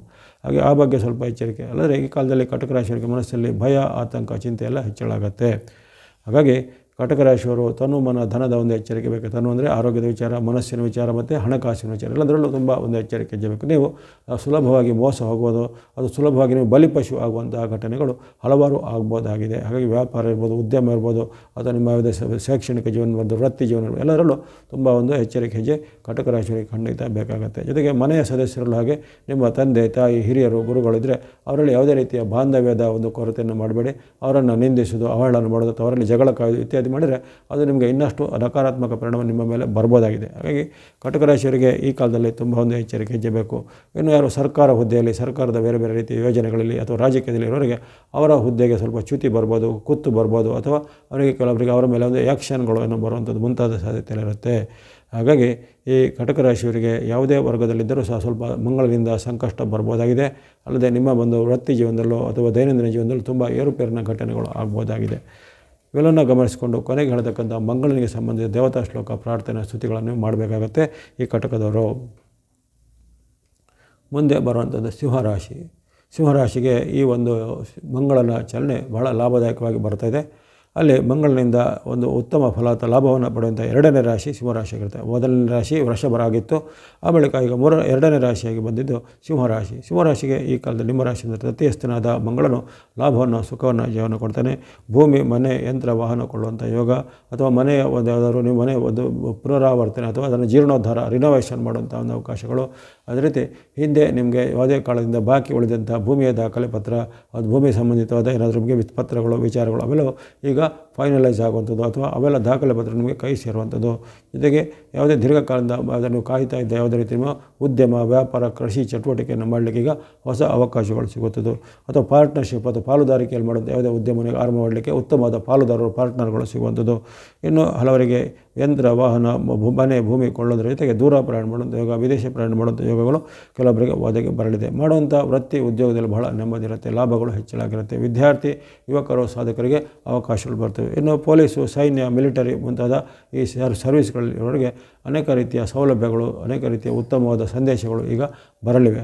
ಹಾಗಾಗಿ ಈ ಸಿಂಹರಾಶಿಯವರಿಗೆ ಅಪರೂಪಕ್ಕೆ ಬಂದಂತಹ ಮಂಗಳನ ಈ ಒಂದು ಆಶೀರ್ವಾದ 43 ದಿನಗಳವರೆಗಿರುತ್ತೆ. ಈ ಸೆಪ್ಟೆಂಬರ್ 13ರಿಂದ ಅಕ್ಟೋಬರ್ 26ರವರೆಗೆ ಈ 43 ದಿನಗಳ ಅವಧಿಯನ್ನು ಚೆನ್ನಾಗಿ ಸದುಪಯೋಗ ಪಡಿಸಿಕೊಳ್ಳುವಂಥದ್ದು. ಆಸಕ್ತಿ ಉಳ್ಳಂತಹ ಸಿಂಹರಾಶಿಯವರು ಕೊನೆಗೆ ಹೇಳತಕ್ಕಂತಹ ಆ ಮಂಗಳನ ಅಥವಾ ಮಂಗಳನ ಸಂಬಂಧಿತ ದೇವತೆಗಳ ಸ್ತುತಿ ಶ್ಲೋಕ ಪ್ರಾರ್ಥನೆ ಮಾಡ್ಬೋದು. ಮುಂದೆ ಕನ್ಯಾ ರಾಶಿ. ಕನ್ಯಾ ರಾಶಿಗೆ ಈ ನಿಮ್ಮ ರಾಶಿಯಿಂದ ಅಲ್ಲಿ ಧನಸ್ಥಾನ ಅಥವಾ 2ನೇ ಮನೆಯಲ್ಲಿ ಆಗುವಂಥ ಘಟನೆ ಇದು ಸ್ವಲ್ಪ ನಿಮಗೆ ಸಮ್ಮಿಶ್ರವಾದ ಫಲವನ್ನು ಕೊಡ್ಬೋದಾಗಿದೆ. ವಿಶೇಷವಾಗಿ ಆರ್ಥಿಕ ವಿಚಾರದ ಮೇಲೆ ಅಡ್ಡ ಪರಿಣಾಮ ಜಾಸ್ತಿ ಬರುತ್ತೆ. ಆರ್ಥಿಕವಾಗಿ ನಿಮಗೆ ನಷ್ಟ ಕಷ್ಟ ಆಗ್ಬೋದು, ನಂಬಿಸಿ ಕೆಲವರು ಮೋಸ ಮಾಡ್ಬೋದು. ಭೂಮಿ ವಿಚಾರ, ಯಂತ್ರೋಪಕರಣ ವಿಚಾರದಲ್ಲಿ ಏನಾದರೂ ನಿಮಗೆ ಅಲ್ಲಿ ಮೋಸಗಳು, ವಂಚನೆಗಳು ಸಿಲುಕಿಕೊಳ್ಳುವಂಥದ್ದು. ಅದೇ ರೀತಿ ಯಾವುದೇ ರೀತಿ ನೀವು ಹಿಂದೆ ಮಾಡಿದ ಸಾಲ ಇದ್ದರೆ ಸಾಲವನ್ನು ತೀರಿಸಲಿಕ್ಕೆ ಕಷ್ಟ ಆಗುವಂಥದ್ದು. ಸಾಲಗಾರರ ಕಾಟ ನಿಮಗೆ ಸ್ವಲ್ಪ ಮನಸ್ಸಿಗೆ ಸ್ವಲ್ಪ ಬೇಜಾರಾಗಿ ಉಂಟು ಮಾಡುವಂಥದ್ದು. ಅದೇ ರೀತಿ ಮನಸ್ಸಲ್ಲಿ ಚಿಂತೆ, ನಕಾರಾತ್ಮಕ ಭಾವನೆಗಳು, ಮನಸ್ಸಲ್ಲಿ ನಾನಾ ರೀತಿಯ ಒಂದು ದುರ್ಯೋಚನೆಗಳು ಇವೆಲ್ಲ ಬರಲಿಕ್ಕೆ ಆರಂಭ ಆಗುತ್ತೆ. ಹಾಗಾಗಿ ಇಲ್ಲಿ ನಿಮ್ಮ ಹಣದ ಮೇಲೂ ಮತ್ತು ಮನಸ್ಸಿನ ಮೇಲೂ, ಧನ ಮತ್ತು ಮನದ ಮೇಲೆ ತುಂಬ ಒಂದು ಏರುಪೇರಿನ ಅಡ್ಡ ಪರಿಣಾಮಗಳು ಜರುಗುತ್ತವೆ. ಆರೋಗ್ಯಕ್ಕೆ ಅಂಥದ್ದೇನು ತೊಂದರೆ ಇಲ್ಲ, ಆರೋಗ್ಯದ ಮೇಲೆ ಅಷ್ಟೇನು ಅಡ್ಡ ಪರಿಣಾಮ. ಹಾಗಾಗಿ ವಿಶೇಷವಾಗಿ ನಿಮ್ಮ ಆದಾಯ ಮತ್ತು ಧನದ ಮೇಲೆ, ಜೊತೆಗೆ ನಿಮ್ಮ ಮನಸ್ಥಿತಿ ಮತ್ತು ಯೋಚನಾ ವಿಚಾರದ ಮೇಲೆ ಅಲ್ಲಿ ಮಂಗಳನ ಅಡ್ಡ ಪರಿಣಾಮಕ್ಕೆ ಸ್ವಲ್ಪ ಅಡೆತಡೆಗಳನ್ನು ಉಂಟು ಮಾಡ್ಬೋದು. ಜೊತೆಗೆ ಮನಸ್ಸಲ್ಲಿ ಚಿಂತೆ, ಖಿನ್ನತೆ ಹೆಚ್ಚಳಾಗುವಂಥದ್ದು, ಯಾವುದರಲ್ಲೂ ಆಸಕ್ತಿ ಬಾರದೇ ಇರುವಂಥದ್ದು, ಜೊತೆಗೆ ಮನಸ್ಸಲ್ಲಿ ಏನಾದರೂ ಭಿನ್ನವಾದ ಯೋಚನೆಗಳು ಬರುವಂಥದ್ದೆಲ್ಲ ಆಗುತ್ತೆ. ಹಾಗೆ ಮನೋನಿಯಂತ್ರಣ ಸ್ವಲ್ಪ ಖಂಡಿತ ಮಾಡಬೇಕು. ಮಾತನ್ನು ನಿಯಂತ್ರಣ ಮಾಡ್ಕೋಬೇಕು. ಖರ್ಚು ವೆಚ್ಚಗಳನ್ನು ನಿಯಂತ್ರಣ ಮಾಡ್ಕೋಬೇಕು. ಯಾವುದು ಅವಶ್ಯಕ ಖರ್ಚು, ಯಾವುದು ಅನಾವಶ್ಯಕ ಖರ್ಚು, ಇದೆಲ್ಲ ಯೋಚನೆ ಮಾಡಬೇಕು. ಜೊತೆಗೆ ಯಾರದ ಒಂದು ದುಷ್ಟ ಪ್ರೇರಣೆಗೆ ಒಳಗಾಗಿ ಯಾವುದೇ ರೀತಿಯ ಅಚಾತುರ್ಯದ ಕೆಲಸಗಳಿಗೆ, ಅನ್ಯಾಯ ಅಕ್ರಮಗಳಿಗೆ ಕೈ ಹಾಕುವಂಥದ್ದು ಅದು ಸಹ ನಿಮಗೆ ತೊಂದರೆದಾಯಕ ಆಗಿರುತ್ತೆ. ಹಾಗಾಗಿ ಕನ್ಯಾ ರಾಶಿಯವರು ಇಂತಹ ವಿಚಾರಗಳ ಬಗ್ಗೆ ಖಂಡಿತ ಎಚ್ಚರಿಕೆ ಹೆಜ್ಜೆ ಬೇಕಾಗುತ್ತೆ. ಮಂಗಳನ ಒಂದು ಸಂಬಂಧಿತವಾದ ದೇವತಾ ಶ್ಲೋಕ, ಸ್ತುತಿ, ಪ್ರಾರ್ಥನೆ, ಪರಿಹಾರಗಳನ್ನು ನೀವು ಕನ್ಯಾ ರಾಶಿಯವರು ಮಾಡಬೇಕಾಗತ್ತೆ. ಇನ್ನು ಮುಂದೆ ತುಲಾರಾಶಿ. ತುಲಾರಾಶಿಗೆ ನಿಮ್ಮ ಜನ್ಮದಲ್ಲಿ ಆಗುವಂಥ ಮಂಗಳನ ಪರಿವರ್ತನೆ. ಮಂಗಳನು ಜನ್ಮದಲ್ಲಿ ಬಂದಾಗ ತುಂಬ ಒಂದು ಕಠಿಣ ಫಲವನ್ನು ಅಥವಾ ಸಂಕಷ್ಟ ಫಲವನ್ನು ಕೊಡ್ತಾನೆ. ಅಲ್ಲಿ ಮಂಗಳ ಆಗಲಿ, ರಾಹು ಆಗಲಿ, ಗುರು ಆಗಲಿ, ಶನಿ ಆಗಲಿ, ಇವೆಲ್ಲರೂ ನಮ್ಮ ಜನ್ಮರಾಶಿಗೆ ಬಂದಾಗ ಅವರಿಂದ ವಿರುದ್ಧ ಫಲ ಅಥವಾ ಕೆಟ್ಟ ಫಲ, ಅನಿಷ್ಟ ಫಲಗಳು ನಮಗೆ ಬರ್ತಾ ಇರ್ತವೆ. ಹಾಗಾಗಿ ಈ ಬಾರಿ ನಿಮ್ಮ ರಾಶಿಗೆ ಬಂದಂಥ ಮಂಗಳದಿಂದ ನಿಮಗೆ ತನು ಮನ ಧನದಲ್ಲಿ ಸ್ವಲ್ಪ ಏರುಪೇರು ಆಗ್ಬೋದು. ಈ 43 ದಿನಗಳ ಅವಧಿಯಲ್ಲಿ, ಅಂದರೆ ಸೆಪ್ಟೆಂಬರ್ 13ರಿಂದ ಅಕ್ಟೋಬರ್ 20ರವರೆಗೆ ನಿಮ್ಮ ವಿಚಾರದಲ್ಲಿ, ವೈಯಕ್ತಿಕ ಜೀವನದಲ್ಲಿ ಏರ್ಪೇರಾಗ್ಬೋದು, ಆರೋಗ್ಯದಲ್ಲಿ ಏರ್ಪೇರಾಗ್ಬೋದು. ಇದ್ದಕ್ಕಿದ್ದಂತೆ ಆರೋಗ್ಯದಲ್ಲಿ ಏನಾದರೂ ಸಮಸ್ಯೆಗಳು, ಉಷ್ಣ ಅಥವಾ ಮತ್ತು ತಂಪಿನ ಒಂದು ಅನಿರುದ್ಧದ ವ್ಯತ್ಯಾಸಗಳು ಆಗುವಂಥದ್ದು, ಉಷ್ಣತೆಯ ಕೆಲವು ವ್ಯಾಧಿಗಳು ಹೊಟ್ಟೆಯಲ್ಲಿ ಹುಟ್ಟಿಕೊಳ್ಳುವಂಥದ್ದು, ಜೊತೆಗೆ ಶೀತದಿಂದ ಆಗುವಂಥ ಒಂದು ಕಫದ ಬಾಧೆಗಳು ನಿಮ್ಮ ಲಂಗ್ಸ್ ಅಥವಾ ಹೃದಯ ಭಾಗದಲ್ಲಿ ಸ್ವಲ್ಪ ತೊಂದರೆ ಕೊಡುವಂಥದ್ದು. ಈ ರೀತಿ ಕೆಲವೊಂದು ವಿಚಾರಗಳು ಆಗುವಂಥದ್ದು. ಅಲ್ಲದೆ ಕೆಲವರಿಗೆ ಸ್ಕಿನ್ ರ್ಯಾಷಸ್ಸು, ಅಲರ್ಜಿ ಮುಂತಾದೆಲ್ಲ ದಿಢೀರಾಗಿ ಕಂಡು ಬರುವಂಥದ್ದು. ಹಾಗೆ ಇವೆಲ್ಲ ಸಾಧ್ಯತೆಗಳು ಇರುವ ಕಾರಣ ಆರೋಗ್ಯದ ಒಂದು ರಕ್ಷಣೆ ಪ್ರಥಮವಾಗಿ ತುಲಾರಾಶಿಯವರಿಗೆ ಈ 43 ದಿನಗಳ ಅವಧಿಯಲ್ಲಿ ಬೇಕಾಗುತ್ತೆ. ಹಾಗೆಯೇ ನಿಮ್ಮ ಒಂದು ಹಣದ ಮೇಲೆ, ಹಣದಂದರೆ ನಿಮ್ಮ ಒಂದು ಆದಾಯದ ಮೇಲೆ ಇದು ಅಡ್ಡ ಪರಿಣಾಮ ಬರ್ಬೋದು. ಇದ್ದಕ್ಕಿದ್ದಂತೆ ಆದಾಯ ಕುಸಿತ ಆಗುವಂಥದ್ದು, ಬರಬೇಕಾದ ಹಣ ಬಾರದೇ ಇರುವಂಥದ್ದು, ಇವತ್ತು ಸಿಗದೆ ಅನ್ನೋ ಒಂದು ಆದಾಯ ಹಣವು ಅದು 1 ವಾರ ಆದರೂ ಸಿಗದೇ ಇರುವಂಥದ್ದು. ಈ ರೀತಿ ಅನೇಕ ರೀತಿಯ ನಿಮಗೆ ನಿರಾಶಾದಾಯಕ ವಾತಾವರಣ ಆರ್ಥಿಕವಾಗಿ, ನಿಮ್ಮ ಔದ್ಯೋಗಿಕವಾಗಿ ಜರುಗಬಹುದು. ಹಾಗಾಗಿ ಅದು ಆಯಿತು. ಇನ್ನು ಆರೋಗ್ಯ ಮತ್ತು ಹಣಕಾಸು ಇತ್ತು. ಇನ್ನು ಮನಸ್ಸಿನಲ್ಲಿ ಸಾಗೆ ನಾನಾ ರೀತಿಯ ನಕಾರಾತ್ಮಕ ಚಿಂತನೆ, ನೆಗೆಟಿವ್ ಥಾಟ್ಗಳು, ಅನೇಕ ರೀತಿಯ ವಿರುದ್ಧವಾದ ಒಂದು ಚಿಂತನೆಗಳು, ಇನ್ನಿತರನ್ನು ದ್ವೇಷ ಮಾಡುವಂಥದ್ದು ಅಥವಾ ಇನ್ನಿತರರ ಒಂದು ಹುಳುಕನ್ನು ನಾವು ಇನ್ನಷ್ಟು ವಿಜೃಂಭಿಸುವಂಥದ್ದು, ಈ ರೀತಿ ಅನೇಕ ರೀತಿಯ ಒಂದು ಅಡ್ಡ ಪರಿಣಾಮಗಳು ಮನಸ್ಸು ಮೇಲೆ ಆಗುತ್ತೆ. ಹಾಗಾಗಿ ರೋಗ, ಕಲಹ, ಚಿಂತ, ಮನೋವ್ಯಥ ಮುಂತಾದ ಒಂದು ಪ್ರಕರಣಗಳು ಆ ಒಂದು ಕಾಲದಲ್ಲಿ ಹೇಳಲ್ಪಟ್ಟಿವೆ. ಹಾಗಾಗಿ ಈ ಒಂದು ತುಲಾರಾಶಿಯವರು ಈ ಕಾಲದಲ್ಲಿ 43 ದಿನಗಳಲ್ಲಿ ತುಂಬ ಒಂದು ಸಂಯಮವನ್ನು, ತನ್ನ ಧನದ ಒಂದು ಸಂಯೋಜನೆಯನ್ನು ಖಂಡಿತ ಕಾಪಾಡ್ಕೊಳ್ಬೇಕು. ಯಾವುದೇ ರೀತಿಯ ಅತಿರೇಕದ ವರ್ತನೆಗೆ, ದುಷ್ಟ ಮಿತ್ರರ ಪ್ರೇರಣೆಗೆ, ದುರ್ಬೋಧನೆಗೆ ಅಥವಾ ಇತರರು ನಿಮ್ಮನ್ನು ಈಗ ಯಾವುದೇ ರೀತಿಯ ಒಂದು ಸಂಚಿನಲ್ಲಿ ಸಿಲುಕಿಕೊಳ್ಳುವಂಥ ಒಂದು ಸಂಚುಗಳಿಗೆ ನೀವು ಸಿಗದಂತೆ ಖಂಡಿತ ಈ ತುಲಾರಾಶಿಯವರು ಎಚ್ಚರಿಕೆ ವಹಿಸಬೇಕು. ಸ್ವಲ್ಪ ಹೈ ರಿಸ್ಕ್ ಎಲ್ಲ ಇರುತ್ತೆ. ಅದೇ ರೀತಿ ಯಂತ್ರ, ವಾಹನ, ಉಪಕರಣವನ್ನು ಚಲಾವಣೆ ಮಾಡುವಾಗಲೂ ಸ್ವಲ್ಪ ನೀವು ಸೇಫ್ಟಿ ರೂಲ್ಸ್, ಸುರಕ್ಷಾ ಕ್ರಮಗಳನ್ನು ಕಾಪಾಡಬೇಕಾಗಿದೆ. ಯಾಕಂದರೆ ಅಲ್ಲಿ ಸಣ್ಣ ಪುಟ್ಟ ಅವಘಡಗಳ ಸಾಧ್ಯತೆ ಸಹ ಇರುತ್ತದೆ. ಹಾಗೆ ಒಟ್ಟಿನಲ್ಲಿ ಈ ಮಂಗಳನ ಚಲನೆ ನಿಮಗೆ ಅಷ್ಟೊಂದು ಆಶಾದಾಯಕವಾಗಿಲ್ಲ, ತುಂಬ ಎಚ್ಚರಿಕೆಗಳನ್ನು ಕೊಡ್ತಾ ಇರುವಂಥ ಒಂದು ಅವಕಾಶ ಇರುತ್ತೆ. ಹಾಗಾಗಿ ಈ ಮಂಗಳನಿಗೆ ಸಂಬಂಧಿತವಾದ ದೇವತಾ ಶ್ಲೋಕ, ಪ್ರಾರ್ಥನೆ, ಪರಿಹಾರಗಳನ್ನು ನೀವು ಮಾಡಲೇಬೇಕಾಗುತ್ತೆ ತುಲಾರಾಶಿಯವರು. ಇನ್ನು ವೃಶ್ಚಿಕಕ್ಕೆ ಇದು 12ನೇ ಮನೆ ಅಥವಾ ವ್ಯಯಸ್ಥಾನ. ನಿಮ್ಮ ರಾಶಿಯಿಂದ ವ್ಯಯದಲ್ಲಿ ಇರುವಂಥದ್ದು. ವ್ಯಯದಲ್ಲಿ ಇರುವಂಥ ಮಂಗಳನು ತುಂಬ ಸಂಕಷ್ಟ ಫಲವಂಥ ಕಷ್ಟ ನಷ್ಟಗಳನ್ನು ಕೊಡ್ತಾನೆ. ವಿಶೇಷವಾಗಿ ಅದರ ಹೆಸರೇ ಹೇಳುವಂತೆ ವ್ಯಯ ಅಂದರೆ ನಷ್ಟ ಅಂಥೇಳಿ. ಅಲ್ಲಿ ನಿಮಗೆ ವಿವಿಧ ರೀತಿಯ ನಷ್ಟಗಳು ಆಗ್ಬೋದು. ಆಕಸ್ಮಿಕ ಲಾಭ ಅಲ್ಲ, ಈಗ ಆಕಸ್ಮಿಕ ನಷ್ಟಗಳಾಗ್ಬೋದು. ಇನ್ನು ಭೂಮಿ ವ್ಯವಹಾರ, ಮನೆ ಸಂಬಂಧಿತ ವ್ಯವಹಾರ, ರಿಯಲ್ ಎಸ್ಟೇಟು, ಕೊಡುಕೊಳ್ಳುವಿಕೆ ಮುಂತಾದ ಒಪ್ಪಂದಗಳಲ್ಲಿ ಏನಾದರೂ ಬಿರುಕು ಬರ್ಬೋದು ಅಥವಾ ಅವುಗಳು ರದ್ದಾಗುವಂಥದ್ದು ಅಥವಾ ಆಗತ್ತೆ ಅನ್ನೋದು ಒಂದು ಕೊನೆಯ ಕ್ಷಣದಲ್ಲಿ ಅದು ಕ್ಯಾನ್ಸಲೇಷನ್ ಆಗುವಂಥದ್ದು, ಇದೆಂತೆಲ್ಲ ಘಟನೆ ಆಗುತ್ತೆ. ಜೊತೆಗೆ ಯಾವುದೇ ರೀತಿಯ ಸರ್ಕಾರಿ ಕೆಲಸ, ಕೋರ್ಟ್ ಕಚೇರಿ ಕೆಲಸ ಮುಂತಾದವುಗಳಿಗೆ ಒಂದೊಂದು ದಾಖಲೆ ಸಿಗಬೇಕಾದ್ರೆ ಪರಸ್ಪರ ಮತ್ತೊಂದು ಮನೆ ಅಲೆದಾಡುವಂಥ ಪರಿಸ್ಥಿತಿ, ಅಲೆದಾಡಿದರೂ ಕೆಲಸಗಳು ಆಗದೇ ಇದ್ದಂಥ ಪರಿಸ್ಥಿತಿ ನಿರ್ಮಾಣ ಆಗ್ಬೋದು. ಮನಸ್ಸಿಗೆ ಅಸಮಾಧಾನದ ಘಟನೆಗಳು ಮನೆಯಲ್ಲಿಯೂ ವೃತ್ತಿ ಜಾಗದ, ಅಂದರೆ ನೀವು ಮಾಡೋ ಉದ್ಯೋಗ ಅಥವಾ ವ್ಯಾಪಾರ ವೃತ್ತಿ ಏನು ಮಾಡ್ತೀರೋ ಅಲ್ಲಿ ಸಹ ನಿಮಗೆ ನೆಮ್ಮದಿ ಕಡಿಮೆ ಇರುತ್ತೆ. ಮನೆಗೆ ಬಂದರೆ ಮನೆಯಲ್ಲಿ ಸಹ ನೆಮ್ಮದಿ ಕಡಿಮೆ ಇರುತ್ತೆ. ಇಲ್ಲಿ ವಿರುದ್ಧವಾದ ಚಿಂತನೆ, ಪತಿ ಪತ್ನಿಯರ ಮಧ್ಯೆ ಕಲಹ, ತಂದೆ ಮಕ್ಕಳ ಮಧ್ಯೆ ಕಲಹ, ಬಂಧುಗಳ ಮಧ್ಯೆ ಕಲಹಗಳು ಬರ್ಬೋದು. ಹಾಗಾಗಿ ಇಲ್ಲಿ ಹೆಚ್ಚಿನ ವಿಚಾರಗಳು ನಿಮಗೆ ವಿರುದ್ಧವಾದ ಅಡ್ಡ ಪರಿಣಾಮವನ್ನು ಕೊಡ್ತಾ ಇರ್ತವೆ. ಇನ್ನು ಉದ್ಯೋಗಸ್ಥರಿಗೆ ಹಾಗೆ ಉದ್ಯೋಗದಲ್ಲಿ ಮೇಲಾಧಿಕಾರಿಗಳ ಜೊತೆಗೆ ಏನಾದರೂ ಕಿರಿಕಿರಿಗಳಾಗುವಂಥದ್ದು, ಮೇಲಾಧಿಕಾರಿಗಳು ನಿಮ್ಮ ಮೇಲೆ ಕ್ರಮ ಕೈಗೊಳ್ಳುವಂಥದ್ದು, ಅಥವಾ ಮೇಲಾಧಿಕಾರಿಗಳ ನಿಮ್ಮ ಏನಾದರೂ ಅಸಮಾಧಾನವನ್ನು ಹೊರಗೆ ಹಾಕುವಂಥದ್ದು ಮುಂತಾದ ಘಟನೆಗಳು ಆಗ್ಬೋದಾಗಿದೆ. ಅಲ್ಲದೆ ಈ ರಾಜಕೀಯದಲ್ಲಿ ಇರುವಂಥವರಿಗೆ ಸಹ ಅವರ ಮೇಲೆ ಏನಾದರೂ ಕಪ್ಪು ಚುಕ್ಕೆಗಳು, ಕಲಂಕ, ಅಪವಾದಗಳು ಬರುವುದು ಅಥವಾ ಹಿಂದೆ ಮಾಡಿದ ಯಾವುದೇ ಒಂದು ಆರೋಪಗಳಿಗೆ ಸಾಬೀತಾಗುವಂಥದ್ದು. ಇನ್ನು ಸರ್ಕಾರ ಉದ್ಯೋಗ, ಸರ್ಕಾರಿ ಹುದ್ದೆ, ಅಧಿಕಾರದಲ್ಲಿ ಇರೋರಿಗೆ ಸಹ ಈ ಒಂದು ಮಂಗಳನ ಚಲನೆ ಈಗ ವಿರುದ್ಧವಾದ ಪರಿಣಾಮ. ಯಾಕಂದರೆ ಮಂಗಳನು ಉತ್ತಮವಾಗಿದ್ದಾಗ ಸರ್ಕಾರ ಹುದ್ದೆ, ಸರ್ಕಾರದ ವಿವಿಧ ಅಧಿಕಾರಗಳು, ಸರ್ಕಾರದಿಂದ ಆಗುವಂಥ ಕೆಲಸ ಕಾರ್ಯಗಳು ಇದೆಲ್ಲ ಮಂಗಳನ್ನು ಸಹಾಯ ಮಾಡ್ತಾನೆ. ಆದರೆ ಯಾವಾಗ ಆತನಿಗೆ ವಿರುದ್ಧವಾಗಿ ನಷ್ಟದಲ್ಲಿ ಬರ್ತಾನೋ ಆಗ ಇವೆಲ್ಲವೂ ವಿರುದ್ಧವಾಗಿ ಆಗುತ್ತೆ, ಇವೆಲ್ಲವೂ ನಷ್ಟವಾಗಿ ಆಗುತ್ತೆ. ಅಥವಾ ಕೆಲವರಿಗೆ ಉದ್ಯೋಗ ಹೋಗ್ಬೋದು, ಕೆಲವರಿಗೆ ಸಸ್ಪೆನ್ಷನ್ ಆಗ್ಬೋದು, ಇನ್ನು ಕೆಲವರ ಮೇಲೆ ಕಾನೂನು ಕ್ರಮಗಳು ಬರ್ಬೋದು, ಅಥವಾ ಹಿಂದೆ ಮಾಡಿದ ಅಪರಾಧಗಳದ್ದು ಮತ್ತು ದೀರ್ಘಕಾಲದ ವಿಚಾರಣೆ ಬಳಿಕ ಅದರಲ್ಲಿ ನೀವು ತಪ್ಪಿತಸ್ಥರಿಂದ ಸಾಬೀತಾಗುವಂಥದ್ದು ಇಂತಹ ಘಟನೆಗಳೆಲ್ಲ ಆಗುತ್ತೆ. ಹಾಗಾಗಿ ಈ ಕಾಲದಲ್ಲಿ ಸ್ವಲ್ಪ ಒಂದು ಎಚ್ಚರಿಕೆ ಖಂಡಿತ ಆಗಬೇಕಾಗತ್ತೆ. ಜೊತೆಗೆ ನಿಮ್ಮಲ್ಲಿ ಈಗ ಹಿಂಸಾತ್ಮಕ ಭಾವನೆ, ಕ್ರೌರ್ಯದ ಭಾವನೆ, ಸಿಟ್ಟು, ನಕಾರಾತ್ಮಕ ಗುಣಗಳೆಲ್ಲ ಹೆಚ್ಚಳ ಆಗುವ ಕಾರಣ ನೀವು ನಿಯಂತ್ರಣ, ಆರೋಗ್ಯ ನಿಯಂತ್ರಣ, ಮನಸ್ಸಿನ ನಿಯಂತ್ರಣ, ಮಾತಿನ ನಿಯಂತ್ರಣ ಇವೆಲ್ಲ ಖಂಡಿತ ಮಾಡಬೇಕಾಗತ್ತೆ. ಜೊತೆಗೆ ಯಾವುದೇ ರೀತಿಯ ಆತುರ ನಿರ್ಧಾರಕ್ಕೆ ಹೋಗೋದಾಗಲಿ ಅಥವಾ ಇತರರ ಮೇಲೆ ಪೂರ್ಣ ನಂಬಿಕೆ ಮಾಡಿ ನೀವು ಅದರಲ್ಲಿ ಆ ಒಂದು ಅಡ್ಡದಾರಿಯಲ್ಲಿ ಮತ್ತೆ ಧುಮುಕುವುದು ಇವೆಲ್ಲ ಮಾಡಿದರೆ ಅಲ್ಲಿ ಮತ್ತೆ ನೀವು ಸಿಲುಕಿಕೊಂಡು ಒದ್ದಾಡುವಂಥ ಪರಿಸ್ಥಿತಿಗಳು ನಿರ್ಮಾಣ ಆಗುತ್ತೆ ವೃಶ್ಚಿಕ ರಾಶಿಯವರಿಗೆ. ಹಾಗಾಗಿ ಈ ಒಂದು ಮಂಗಳನ ಚಲನೆ ನಿಮಗೆ ಅಷ್ಟೇನು ಪೂರಕವಾಗಿಲ್ಲ. ಮಂಗಳನು ನಿಮ್ಮ ರಾಶಾಧಿಪತಿ ಆಗಿದ್ದಾನೆ, ಆದರೆ ಆ ರಾಶಾಧಿಪತಿ ಸಹ ನಿಮಗೆ ಈಗ ವಿರುದ್ಧವಾಗಿರುವ ಕಾರಣ ಅಲ್ಲಿ ನಿಮ್ಮ ಸ್ವಜನರೇ ನಿಮ್ಮನ್ನೇ ವಿರೋಧ ಮಾಡ್ಬೋದು, ನಿಮ್ಮ ಸ್ವಜನರೇ ನಿಮ್ಮ ಮೇಲೆ ಕ್ರಮ ಕೈಗೊಳ್ಳುವಂಥ ಇವೆಲ್ಲ ಘಟನೆಗಳು ಆಗ್ಬೋದಾಗಿದೆ. ಹಾಗಾಗಿ ವೃಶ್ಚಿಕ ರಾಶಿಯವರಿಗೆ ಕೊನೆಗೆಳತಕ್ಕಂಥ ಮಂಗಳನಿಗೆ ಸಂಬಂಧಿಸಿದ ಸ್ತುತಿ ಶ್ಲೋಕ ಪ್ರಾರ್ಥನೆಗಳು ಖಂಡಿತ ಅದಕ್ಕೆ ಪರಿಹಾರಗಳು ಅಗತ್ಯವಿರುತ್ತೆ. ಇನ್ನು ಬರುವಂಥದ್ದು ಧನುಸ್ಸು ರಾಶಿ. ಧನುಸ್ಸು ರಾಶಿಗೆ ಈ ಲಾಭಸ್ಥಾನದ ಲಾಭ ಅಂದರೆ ನಿಮ್ಮ ರಾಶಿಯಿಂದ ಅಲ್ಲಿ ಲಾಭಸ್ಥಾನ ಅಥವಾ 11ನೇ ಮನೆಯಾಗಿ ಅಲ್ಲಿ ಇರುವಂಥ ಮಂಗಳನು ಅನೇಕ ರೀತಿಯ ನಿಮಗೆ ಲಾಭವನ್ನು, ಜಯವನ್ನು, ಸುಖವನ್ನು ಕೊಡ್ತಾನೆ. ಭೂಮಿ ವ್ಯವಹಾರ, ರಿಯಲ್ ಎಸ್ಟೇಟ್ ವ್ಯವಹಾರ ಅಥವಾ ಭೂಮಿ ಅಥವಾ ಮನೆ ಭೂಮಿ ಕೊಳ್ಳುವಂಥದ್ದು ಅಥವಾ ನಿಮ್ಮ ಸ್ವಂತವಾದ ಏನಾದರೂ ಒಂದು ಸೂರನ್ನು ನೀವು ಕಲ್ಪಿಸಿಕೊಳ್ಳುವಂಥದ್ದು, ಅದೇ ರೀತಿ ಯಾವುದೇ ರೀತಿಯ ಭೂಮಿಗೆ ಸಂಬಂಧಪಟ್ಟ ಅಭಿವೃದ್ಧಿ ಮಾಡೋದು, ಜೊತೆಗೆ ಕೃಷಿ ಚಟುವಟಿಕೆ, ಕೈಗಾರಿಕೆ, ಹೈನುಗಾರಿಕೆ, ತೋಟಗಾರಿಕೆ ಮುಂತಾದರಲ್ಲಿ ಇರುವಂಥ ಕ್ಷೇತ್ರಗಳಿಗೆ ವಿಶೇಷವಾದ ಲಾಭಗಳು ಬರ್ತವೆ. ಇನ್ನು ಬೇರೆ ಬೇರೆ ರೀತಿಯ ಉದ್ಯೋಗಸ್ಥರಿಗೆ ಸಹ ಉದ್ಯೋಗದಲ್ಲಿರೋರಿಗೆ ಉದ್ಯೋಗದಲ್ಲಿ ಹೆಚ್ಚಿನ ಬಡ್ತಿ, ಪ್ರಮೋಷನ್ ಸಿಗುವಂಥದ್ದು, ಅದು ಬಹಳ ಕಾಲದ ಸಿಗಬೇಕಾದ ಸವಲತ್ತುಗಳು ನಿಮಗೆ ಈಗ ಸಿಗುವಂಥದ್ದು. ಹೊಸದರ ಆರಂಭಕ್ಕೆ ಅವಕಾಶ ಅಂದರೆ ಹೊಸ ಉದ್ಯಮ, ಹೊಸ ವ್ಯಾಪಾರ ಏನಾದರೂ ಸ್ಟಾರ್ಟಪ್ ಇತ್ಯಾದಿ ಮಾಡಲಿಕ್ಕೆ ಈಗ ನೀವಾಗಿ ಆರಂಭ ಮಾಡಲಿಕ್ಕೆ ಅದಕ್ಕೆ ಒಂದು ವಿಶೇಷವಾದ ಅವಕಾಶಗಳು, ಅದಕ್ಕೆ ನಿಮಗೆ ಬಂಡವಾಳದ ಪೂರೈಕೆ ಮಾಡುವಂಥ ಉತ್ತಮವಾದ ಮಿತ್ರರು ಎಲ್ಲ ಸಿಗುವಂಥ ಅವಕಾಶ ಇರುತ್ತೆ. ಹಾಗಾಗಿ ಈ ಧನುರಾಶಿಯವರಿಗೆ ಮಂಗಳನು ಅನೇಕ ರೀತಿಯ ಶುಭಫಲವನ್ನು ಕೊಡ್ತಾ ಇದ್ದಾನೆ. ಅತ್ಯಪೂರ್ವವಾಗಿ ಲಾಭದಲ್ಲಿ ಬರುವಂಥ ಯಾಕಂದರೆ ಇವೆಲ್ಲ ಭಾಳಷ್ಟು ವರ್ಷಗಳು ಬೇಕಾಗುತ್ತೆ. ಯಾಕಂದರೆ ಪ್ರತಿ ವರ್ಷವೂ ಯಾರಿಗೂ ಲಾಭದಲ್ಲಿ ಬರೋದಿಲ್ಲ. ಯಾವ ರಾಶಿಗೂ ಒಂದೊಂದು ವರ್ಷದಲ್ಲಿ ಒಂದು ರಾಶಿಗೆ ಅಷ್ಟು. ಈ ವರ್ಷದಲ್ಲಿ ನಿಮ್ಮ ರಾಶಿಗೆ ಈ ಧನುರಾಶಿಗೆ ಲಾಭದಲ್ಲಿ ಬಂದಿದ್ದಾನೆ ಮಂಗಳ. ಹಾಗಾಗಿ ಅತ್ಯಪೂರ್ವದಲ್ಲಿ ಜೀವಮಾನದಲ್ಲಿ ಕೆಲವು ಬಾರಿ ಸಿಗುತ್ತೆ, ಪ್ರತಿ ಬಾರಿ ಇಂಥ ಲಾಭ. ಹಾಗಾಗಿ ಲಾಭದಲ್ಲಿ ಬಂದಿರೋ ಕಾರಣ ನೀವು ವಿಶೇಷವಾಗಿ ಮನೆ ಭೂಮಿ ಕೊಳ್ಳುವಂಥದ್ದು, ರಿಯಲ್ ಎಸ್ಟೇಟ್ ಸಂಬಂಧ ಕೆಲಸ, ಅದು ರಿಯಲ್ ಎಸ್ಟೇಟಲ್ಲಿ ಏನಾದರೂ ಹೂಡಿಕೆ ಮಾಡಲಿಕ್ಕೆ, ಅದು ಹೊಸ ಏನಾದರೂ ನೀವು ಸೈಟನ್ನು, ಭೂಮಿಯನ್ನು, ಮನೆಯನ್ನು ಕೊಳ್ಳಲಿಕ್ಕೆ, ಅದು ಇದ್ದಂಥ ಮನೆಯನ್ನು ಇನ್ನಷ್ಟು ಅಭಿವೃದ್ಧಿಪಡಿಸಲಿಕ್ಕೆ, ಜೊತೆಗೆ ಯಾವುದಾದ್ರೂ ಕೃಷಿ ಭೂಮಿ, ಕೃಷಿಯ ಒಂದು ಅವಕಾಶಗಳು ಮಾಡುವಂಥದ್ದಂಥ ಭೂಮಿಗಳನ್ನು ಕೊಳ್ಳೋದಾಗಲಿ, ಕೃಷಿ ಕ್ಷೇತ್ರಗಳ ಅಭಿವೃದ್ಧಿ ಮಾಡುವಂಥದ್ದಾಗಲಿ, ಅಲ್ಲದೆ ಇಂಡಸ್ಟ್ರಿ, ಕೈಗಾರಿಕೆ ಮುಂತಾದೆಲ್ಲ ಸ್ಟಾರ್ಟ್ ಮಾಡಲಿಕ್ಕೆ ಈಗ ಭಾಳಷ್ಟು ಉತ್ತಮ ಅವಕಾಶಗಳು ಈಗ ಬಂದಿದೆ ಧನುರಾಶಿಯವರಿಗೆ ಅತ್ಯಪೂರ್ವವಾಗಿ. ಇದನ್ನೆಲ್ಲ ನೀವು ಸದುಪಯೋಗಪಡಿಸಿಕೊಳ್ಳಿ. ಕೌಟುಂಬಿಕ ವಿಚಾರ, ಆರೋಗ್ಯ ವಿಚಾರ, ಮನಸ್ಸು ಎಲ್ಲವೂ ಚೆನ್ನಾಗಿರುತ್ತೆ ಮಂಗಳನ ಕೃಪೆಯಿಂದ. ಹಾಗಾಗಿ ಕೊನೆಗೆ ಹೇಳ್ತಕ್ಕಂಥ ಮಂಗಳನಿಗೆ ಸಂಬಂಧ ಸ್ತುತಿ ಶ್ಲೋಕ ಪ್ರಾರ್ಥನೆ ನೀವು ಸಹ ಹೇಳ್ಬೋದಾಗಿದೆ ಧನುರಾಶಿಯವರು. ಮುಂದೆ ಮಕರ ರಾಶಿಗೆ ಈ ಒಂದು ಮಂಗಳನ ತುಲಾ ರಾಶಿಗೆ ಹೋಗುವಂಥ ವಿಚಾರ ಅಷ್ಟೇನೂ ಉತ್ತಮವಲ್ಲ, ಅಷ್ಟೇನೂ ಕೆಟ್ಟದಲ್ಲ. ಅಂದರೆ ಮಿಶ್ರ ಫಲ, ಅಂದರೆ ಮಧ್ಯಮವಾದ ಫಲ ಅಂತ ಬಂದಿದೆ. ಹಾಗಾಗಿ ನಿಮ್ಮ ಮೇಲೆ ತುಂಬ ಅಡ್ಡ ಪರಿಣಾಮಗಳಿಲ್ಲ, ಹಾಗೆಂದು ನಿಮಗೆ ತುಂಬ ಅದೃಷ್ಟನೂ ಬರೋದಿಲ್ಲ. ಹಾಗಾಗಿ ಒಂಥರ ಮಧ್ಯಸ್ಥವಾದ ಅಥವಾ ನ್ಯೂಟ್ರಲ್ ಅಂತ ಹೇಳುವಂಥ ಒಂದು ಸ್ಥಿತಿ ನಿಮಗೆ ಇಲ್ಲಿ ಮಂಗಳ ನಿರ್ಮಾಣ ಆಗುತ್ತೆ.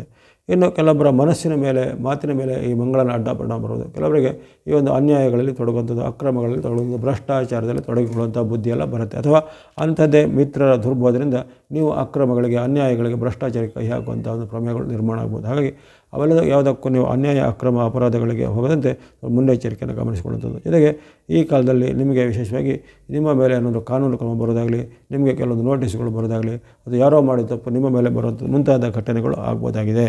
ಹಾಗಾಗಿ ಆ ಬಗ್ಗೆ ಸ್ವಲ್ಪ ಎಚ್ಚರ ಗಮನಿಸಬೇಕು. ಜೊತೆಗೆ ಯಾವುದೇ ಒಂದು ಕೆಲಸ ಕಾರ್ಯಗಳನ್ನು ಮಾಡಿದರೆ ಅಲ್ಲಿ ಮಧ್ಯೆ ವಿಘ್ನಗಳು ಬರುವಂಥದ್ದು, ಅಡೆತಡೆಗಳು ಬರುವಂಥದ್ದು, ಕೆಲಸದಲ್ಲಿ ನಿರಾಸಕ್ತಿ ನಿಮಗೆ ಬರುವಂಥದ್ದು, ಈ ರೀತಿ ಅನೇಕ ರೀತಿಯ ನಕಾರಾತ್ಮಕ ಪರಿಣಾಮಗಳು ನಿಮ್ಮ ವೈಯಕ್ತಿಕ ಜೀವನದ ಮೇಲೂ, ಜೊತೆಗೆ ನಿಮ್ಮ ಒಂದು ಆರ್ಥಿಕತೆಯ ಮೇಲೂ, ಜೊತೆಗೆ ನಿಮ್ಮ ಒಂದು ಸಾಮಾಜಿಕ ಮುಖದ ಮೇಲೂ ಇದು ಅಡ್ಡ ಪರಿಣಾಮವನ್ನು ಬರ್ಬೋದಾಗಿದೆ. ಆ ಬಗ್ಗೆ ಸ್ವಲ್ಪ ಎಚ್ಚರವನ್ನು ಗಮನಿಸಬೇಕು.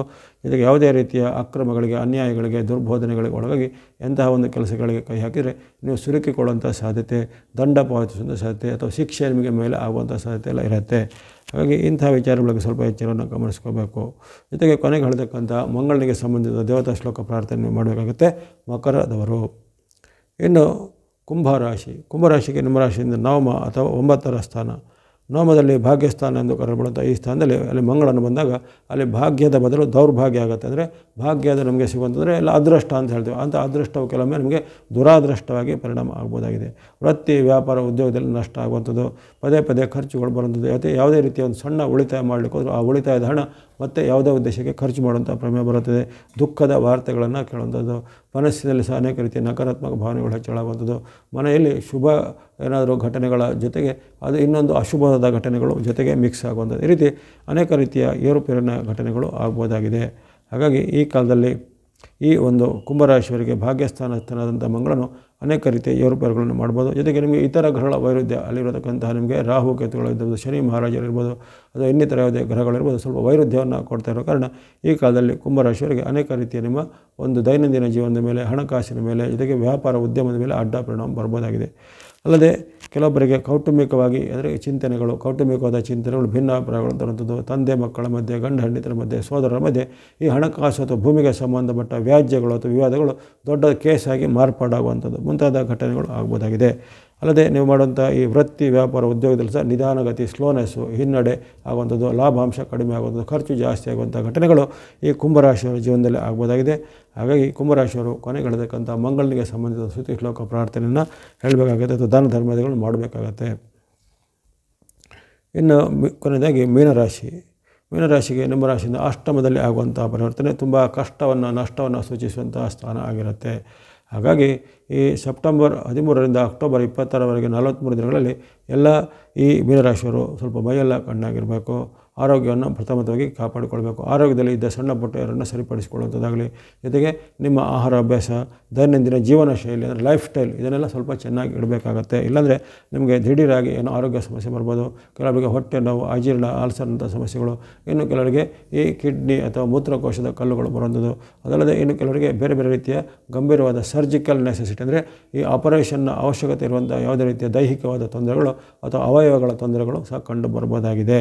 ಹಾಗಾಗಿ ಈ ಒಂದು ಕಾಲದಲ್ಲಿ ಮೀನರಾಶಿಯವರು ಮೊದಲನೇದಾಗಿ ಆರೋಗ್ಯವನ್ನು ಕಣ್ಣಾಗಿ ಕಾಪಾಡ್ಕೋಬೇಕು. ಜೊತೆಗೆ ಎಲ್ಲ ಸುರಕ್ಷಾ ಕ್ರಮ ಅಂದರೆ ಎಲ್ಲೂ ನೀವು ಈಗ ವಾಕ್ ಮಾಡೋಗಿರ್ಬೋದು, ಪ್ರಯಾಣ ಮಾಡೋಗಿರ್ಬೋದು, ಅಥವಾ ಯಾವುದೇ ರೀತಿಯ ವಾಹನವನ್ನು ಚಲಾವಣೆ ಮಾಡೋಗಿರ್ಬೋದು, ಎಲ್ಲಿರ್ಬೋದು. ಹಾಗೆ ಪ್ರತಿಯೊಂದು ಹಂತದಲ್ಲೂ ನೀವು ಸ್ವಲ್ಪ ಸುರಕ್ಷಾ ಕ್ರಮಗಳನ್ನು ಖಂಡಿತ ಕೈಗೊಳ್ಳಬೇಕಾಗತ್ತೆ. ಹಾಗಾಗಿ ಇವೆಲ್ಲ ಮಾಡದೇ ಇದ್ದರೆ ನಿಮಗೆ ಅನೇಕ ರೀತಿಯ ಅವಘಡಗಳು, ಅಪಘಾತಗಳ ಸಾಧ್ಯತೆ ಇರುತ್ತೆ. ಜೊತೆಗೆ ಯಾವುದೇ ರೀತಿಯ ನಿಮ್ಮ ಒಂದು ವೈಯಕ್ತಿಕ ಜೀವನದಲ್ಲಿ ಹಾಗೆ ನಿಮ್ಮ ಮೇಲೆ ಕಪ್ಪು ಚುಕ್ಕೆ ಬರೋದು, ಅಪವಾದಗಳು ಬರುವಂಥದ್ದು, ಇತರರು ಮಾಡಿದ ತಪ್ಪು ನಿಮ್ಮ ಮೇಲೆ ಬರುವಂಥದ್ದು, ಅಥವಾ ನೀವು ಮಾಡದೇ ಇದ್ದ ಒಂದು ವಿಚಾರಕ್ಕೆ ನಿಮ್ಮ ಮೇಲೆ ಆರೋಪಗಳು ಬರುವಂಥದ್ದೆಲ್ಲ ಆಗುತ್ತೆ. ಜೊತೆಗೆ ಮನಸ್ಸಿಗೆ ಸ್ವಲ್ಪ ಹಿಂಸೆ, ಬೇಜಾರಾಗುವಂಥ ಘಟನೆಗಳು, ಕೌಟುಂಬಿಕ ಜೀವನದಲ್ಲಿ ಏರುಪೇರು ಬರುವಂಥದ್ದು, ಖಿನ್ನತೆ ಮನಸ್ಸಿಗೆ ಆವರಣ ಆಗುವಂಥದ್ದು, ಈ ರೀತಿ ನಿಮ್ಮ ತನು ಮನ ಧನದ ಮೇಲೆ ಅಡ್ಡ ಪರಿಣಾಮ ಬೀರುತ್ತೆ. ಈ ಮೀನರಾಶಿಯವರಿಗೆ ಅಷ್ಟಮದಲ್ಲಿರುವಂಥ ಮಂಗಳನು ನಾನಾ ರೀತಿಯ ಸಂಕಷ್ಟಗಳ ಸೂಚನೆಯನ್ನು ಕೊಡ್ತಾ ಇರೋ ಕಾರಣ ಈ 43 ದಿನಗಳ ಅವಧಿಯಲ್ಲಿ ಮೀನರಾಶಿಯವರು ತುಂಬ ಒಂದು ಕೇರ್ಫುಲ್ಲಾಗಿ ಇರಬೇಕಾಗುತ್ತೆ. ಜೊತೆಗೆ ಯಾವುದೇ ಒಂದು ಆತುರ ನಿರ್ಧಾರ ಅಥವಾ ಸಿಟ್ಟಿನ ಭರದಲ್ಲಿ ಯಾವುದೇ ರೀತಿಯ ಒಂದು ಸ್ಟೆಪ್ಪನ್ನು ಅಥವಾ ಅಂಥ ಒಂದು ಹೆಜ್ಜೆಯನ್ನು ನೀವು ಇರಿಸುವಂಥದ್ದು ಒಳ್ಳೆಯದಲ್ಲ. ಸ್ವಲ್ಪ ಸಾವಕಾಶವಾಗಿ ನಿಧಾನವಾಗಿ ಯೋಚಿಸಿಕೊಂಡು ಯಾವುದೇ ಹೆಜ್ಜೆಯನ್ನು ಇಡಬೇಕಾಗತ್ತೆ. ಹಾಗಾಗಿ ಈ ಒಂದು ಮೀನರಾಶಿಯವರಿಗೆ ಈ ಕಾಲದಲ್ಲಿ ತನು ಮನ ಧನದ ಒಂದು ಸಂಯಮ ಬೇಕಾಗುತ್ತೆ. ಜೊತೆಗೆ ಕೊನೆಗೆ ಈಗ ಹೇಳತಕ್ಕಂತಹ ಮಂಗಳ ಅಥವಾ ಮಂಗಳನಿಗೆ ಸಂಬಂಧಿಸಿದ ದೇವತಾ ಶ್ಲೋಕ ಪ್ರಾರ್ಥನೆಯನ್ನು ಮೀನರಾಶಿಯವರು ಮಾಡಬೇಕಾಗತ್ತೆ. ಇಲ್ಲಿವರೆಗೆ ಈ ಮಂಗಳನ ತುಲಾರಾಶಿ ಪ್ರವೇಶ ಸೆಪ್ಟೆಂಬರ್ 13ರಿಂದ ಅಕ್ಟೋಬರ್ 26ರವರೆಗಿನ ಅವಧಿಯ 43 ದಿನಗಳ ಒಂದು ಜಾಗತಿಕ ವಿಶ್ಲೇಷಣೆ ಹಾಗೂ 12 ರಾಶಿಗಳ ಒಂದು ಮಂಗಳನ ಗೋಚಾರದ ಭವಿಷ್ಯದ ವಿಶ್ಲೇಷಣೆ ಮಾಡಿದ್ದೇನೆ. ಇಲ್ಲಿ ಕೆಲವೊಂದು ರಾಶಿಗಳಿಗೆ ಶುಭ ಫಲ ಬಂದಿದೆ. ಉದಾಹರಣೆಗೆ ವೃಷಭ, ಸಿಂಹ, ಧನುಗಳಿಗೆ ಅತ್ಯಂತ ಶುಭ ಫಲಗಳು ವ್ಯಕ್ತವಾಗಿವೆ. ಕೆಲವೊಂದು ರಾಶಿಗೆ ಸಮ್ಮಿಶ್ರ ಫಲಗಳು ವ್ಯಕ್ತವಾಗಿವೆ. ಅವು ಹೇಳಿದ್ರೆ ಮಿಥುನ, ಕನ್ಯಾ, ಮಕರ, ಕುಂಭಗಳಿಗೆ ಮಿಶ್ರ ಫಲಗಳು ವ್ಯಕ್ತವಾಗಿವೆ. ಇನ್ನು ಉಳಿದ ರಾಶಿಗಳಿಗೆ ಅಂದರೆ ಮೇಷ, ಕಟಕ, ತುಲಾ, ವೃಶ್ಚಿಕ, ಮೀನಗಳಿಗೆ ಸಂಕಷ್ಟ ಫಲಗಳು ವ್ಯಕ್ತವಾಗಿವೆ. ಹಾಗಾಗಿ ಈ ಮಿಶ್ರ ಮತ್ತು ಸಂಕಷ್ಟ ಫಲಗಳಿಗೆ ತುಂಬ ಒಂದು ಚಿಂತೆ ಇರುತ್ತೆ. ಈ 3 ರಾಶಿಗಳಿಗೆ ಕೇವಲ ವೃಷಭ, ಸಿಂಹ, ಧನು ಎಂಬ 3 ರಾಶಿಗಳಿಗೆ ಸ್ವಲ್ಪ ಅಷ್ಟೇನು ಚಿಂತೆ ಅಥವಾ ಭಯ, ಆತಂಕ ಇರೋದಿಲ್ಲ. ಯಾಕಂದರೆ ಅಲ್ಲಿ ನಿಮಗೆ ಅತ್ಯಂತ ಶುಭ ಫಲಗಳು ವ್ಯಕ್ತವಾಗಿದೆ. ಈ ಮಿಶ್ರ ಅಥವಾ ಅಶುಭ ಫಲ ಬಂದವರು ಏನು ಮಾಡಬೇಕಾದ್ರೆ ಆ ದೋಷಗಳ ನಿವಾರಣಾರ್ಥವಾಗಿ ದೇವತಾ ಭಕ್ತಿಯನ್ನು ಒಂದು ಪ್ರಥಮ ಆಯ್ಕೆಯಾಗಿ ಮಾಡ್ಕೋಬೇಕು. ಅಲ್ಲಿ ದೇವತಾ ಆಯ್ಕೆಯಲ್ಲಿ ಕೆಲವರಿಗೆ ಕನ್ಫ್ಯೂಷನ್ ಇರುತ್ತೆ. ನಾನು ಗಣೇಶನ್ನು ಮಾಡಲಾ ಅಥವಾ ಸುಬ್ರಹ್ಮಣ್ಯ ಸ್ವಾಮಿದು ಮಾಡಲಾ, ನರಸಿಂಹ ಸ್ವಾಮಿದು ಮಾಡಲಾ, ದೇವಿದು ಮಾಡಲಾ ಅಂತ. ಹಾಗಾಗಿ ನಿಮಗೆ ಮನಸ್ಸಿಗೆ ಒಪ್ಪುವಂಥ ಯಾವುದೇ ದೇವತಾ ಸ್ವರೂಪವನ್ನು ಈಗ ಪ್ರಾರ್ಥನೆ ಮಾಡಿ ಮಂಗಳ ದೋಷ ನಿವಾರಣೆಗೆ ಬೇಡಿಕೆ ಮಾಡೋದು. ಆದಿಪೂಜ್ಯ ಗಣೇಶ ಆತನ ಮಂಗಳ ಮೂರ್ತಿ ಎಂದು ಕರೀತಾರೆ. ಹಾಗಾಗಿ ಆತನು ಆ ಮಂಗಳ ಗೌರಿಯ ಸುಪುತ್ರನಾಗಿರ್ತಾನೆ. ಅಂತಹ ಒಂದು ಗಣೇಶನನ್ನು ಆ ಒಂದು ಸರ್ವ ಮಂಗಳ ಮೂರ್ತಿ ವಿನಾಯಕನನ್ನು ನಾವು ಪೂಜೆ ಮಾಡೋದಾಗಲಿ, ಗಣೇಶನ ಸ್ತುತಿ, ಗಣೇಶನ ಸ್ತೋತ್ರ, ಗಣೇಶನ ಅಷ್ಟೋತ್ತರ 108 ನಾಮಗಳು ಅಥವಾ ಓಂ ಗಂ ಗಣಪತಿ ಎಂಬ ಮೂಲ ಮಂತ್ರ ಮುಂತಾದ ಅನೇಕ ರೀತಿಯ ಸರಳವಾದ ಮಾರ್ಗಗಳ ಮೂಲಕ ಗಣೇಶನನ್ನು ಪ್ರಾರ್ಥನೆ ಮಾಡೋದ್ರಿಂದ ನಮಗಿರತಕ್ಕಂಥ ಮಂಗಳನ ದೋಷ, ಮಂಗಳನ ಸಂಕಷ್ಟ ನಿವಾರಣೆ ಆಗುತ್ತೆ. ಅದೇ ರೀತಿ ಈ ಗಣೇಶನ ಹೊರತುಪಡಿಸಿದರೆ ಮುಂದೆ ಎರಡನೇ ದೇವತೆಯಾಗಿ ಅಲ್ಲಿ ಸುಬ್ರಹ್ಮಣ್ಯ ಸ್ವಾಮಿಯು ಅಲ್ಲಿ ಮಂಗಳ ದೋಷ ನಿವಾರಣೆಗೂ ಜೊತೆಗೆ ರಾಹು ದೋಷ ನಿವಾರಣೆಗೂ ಸಮಾನವಾಗಿ ಆ ದೋಷಗಳ ನಿವಾರಣೆಗೆ ಆತನು ಕಾರಕನಾಗಿದ್ದಾನೆ.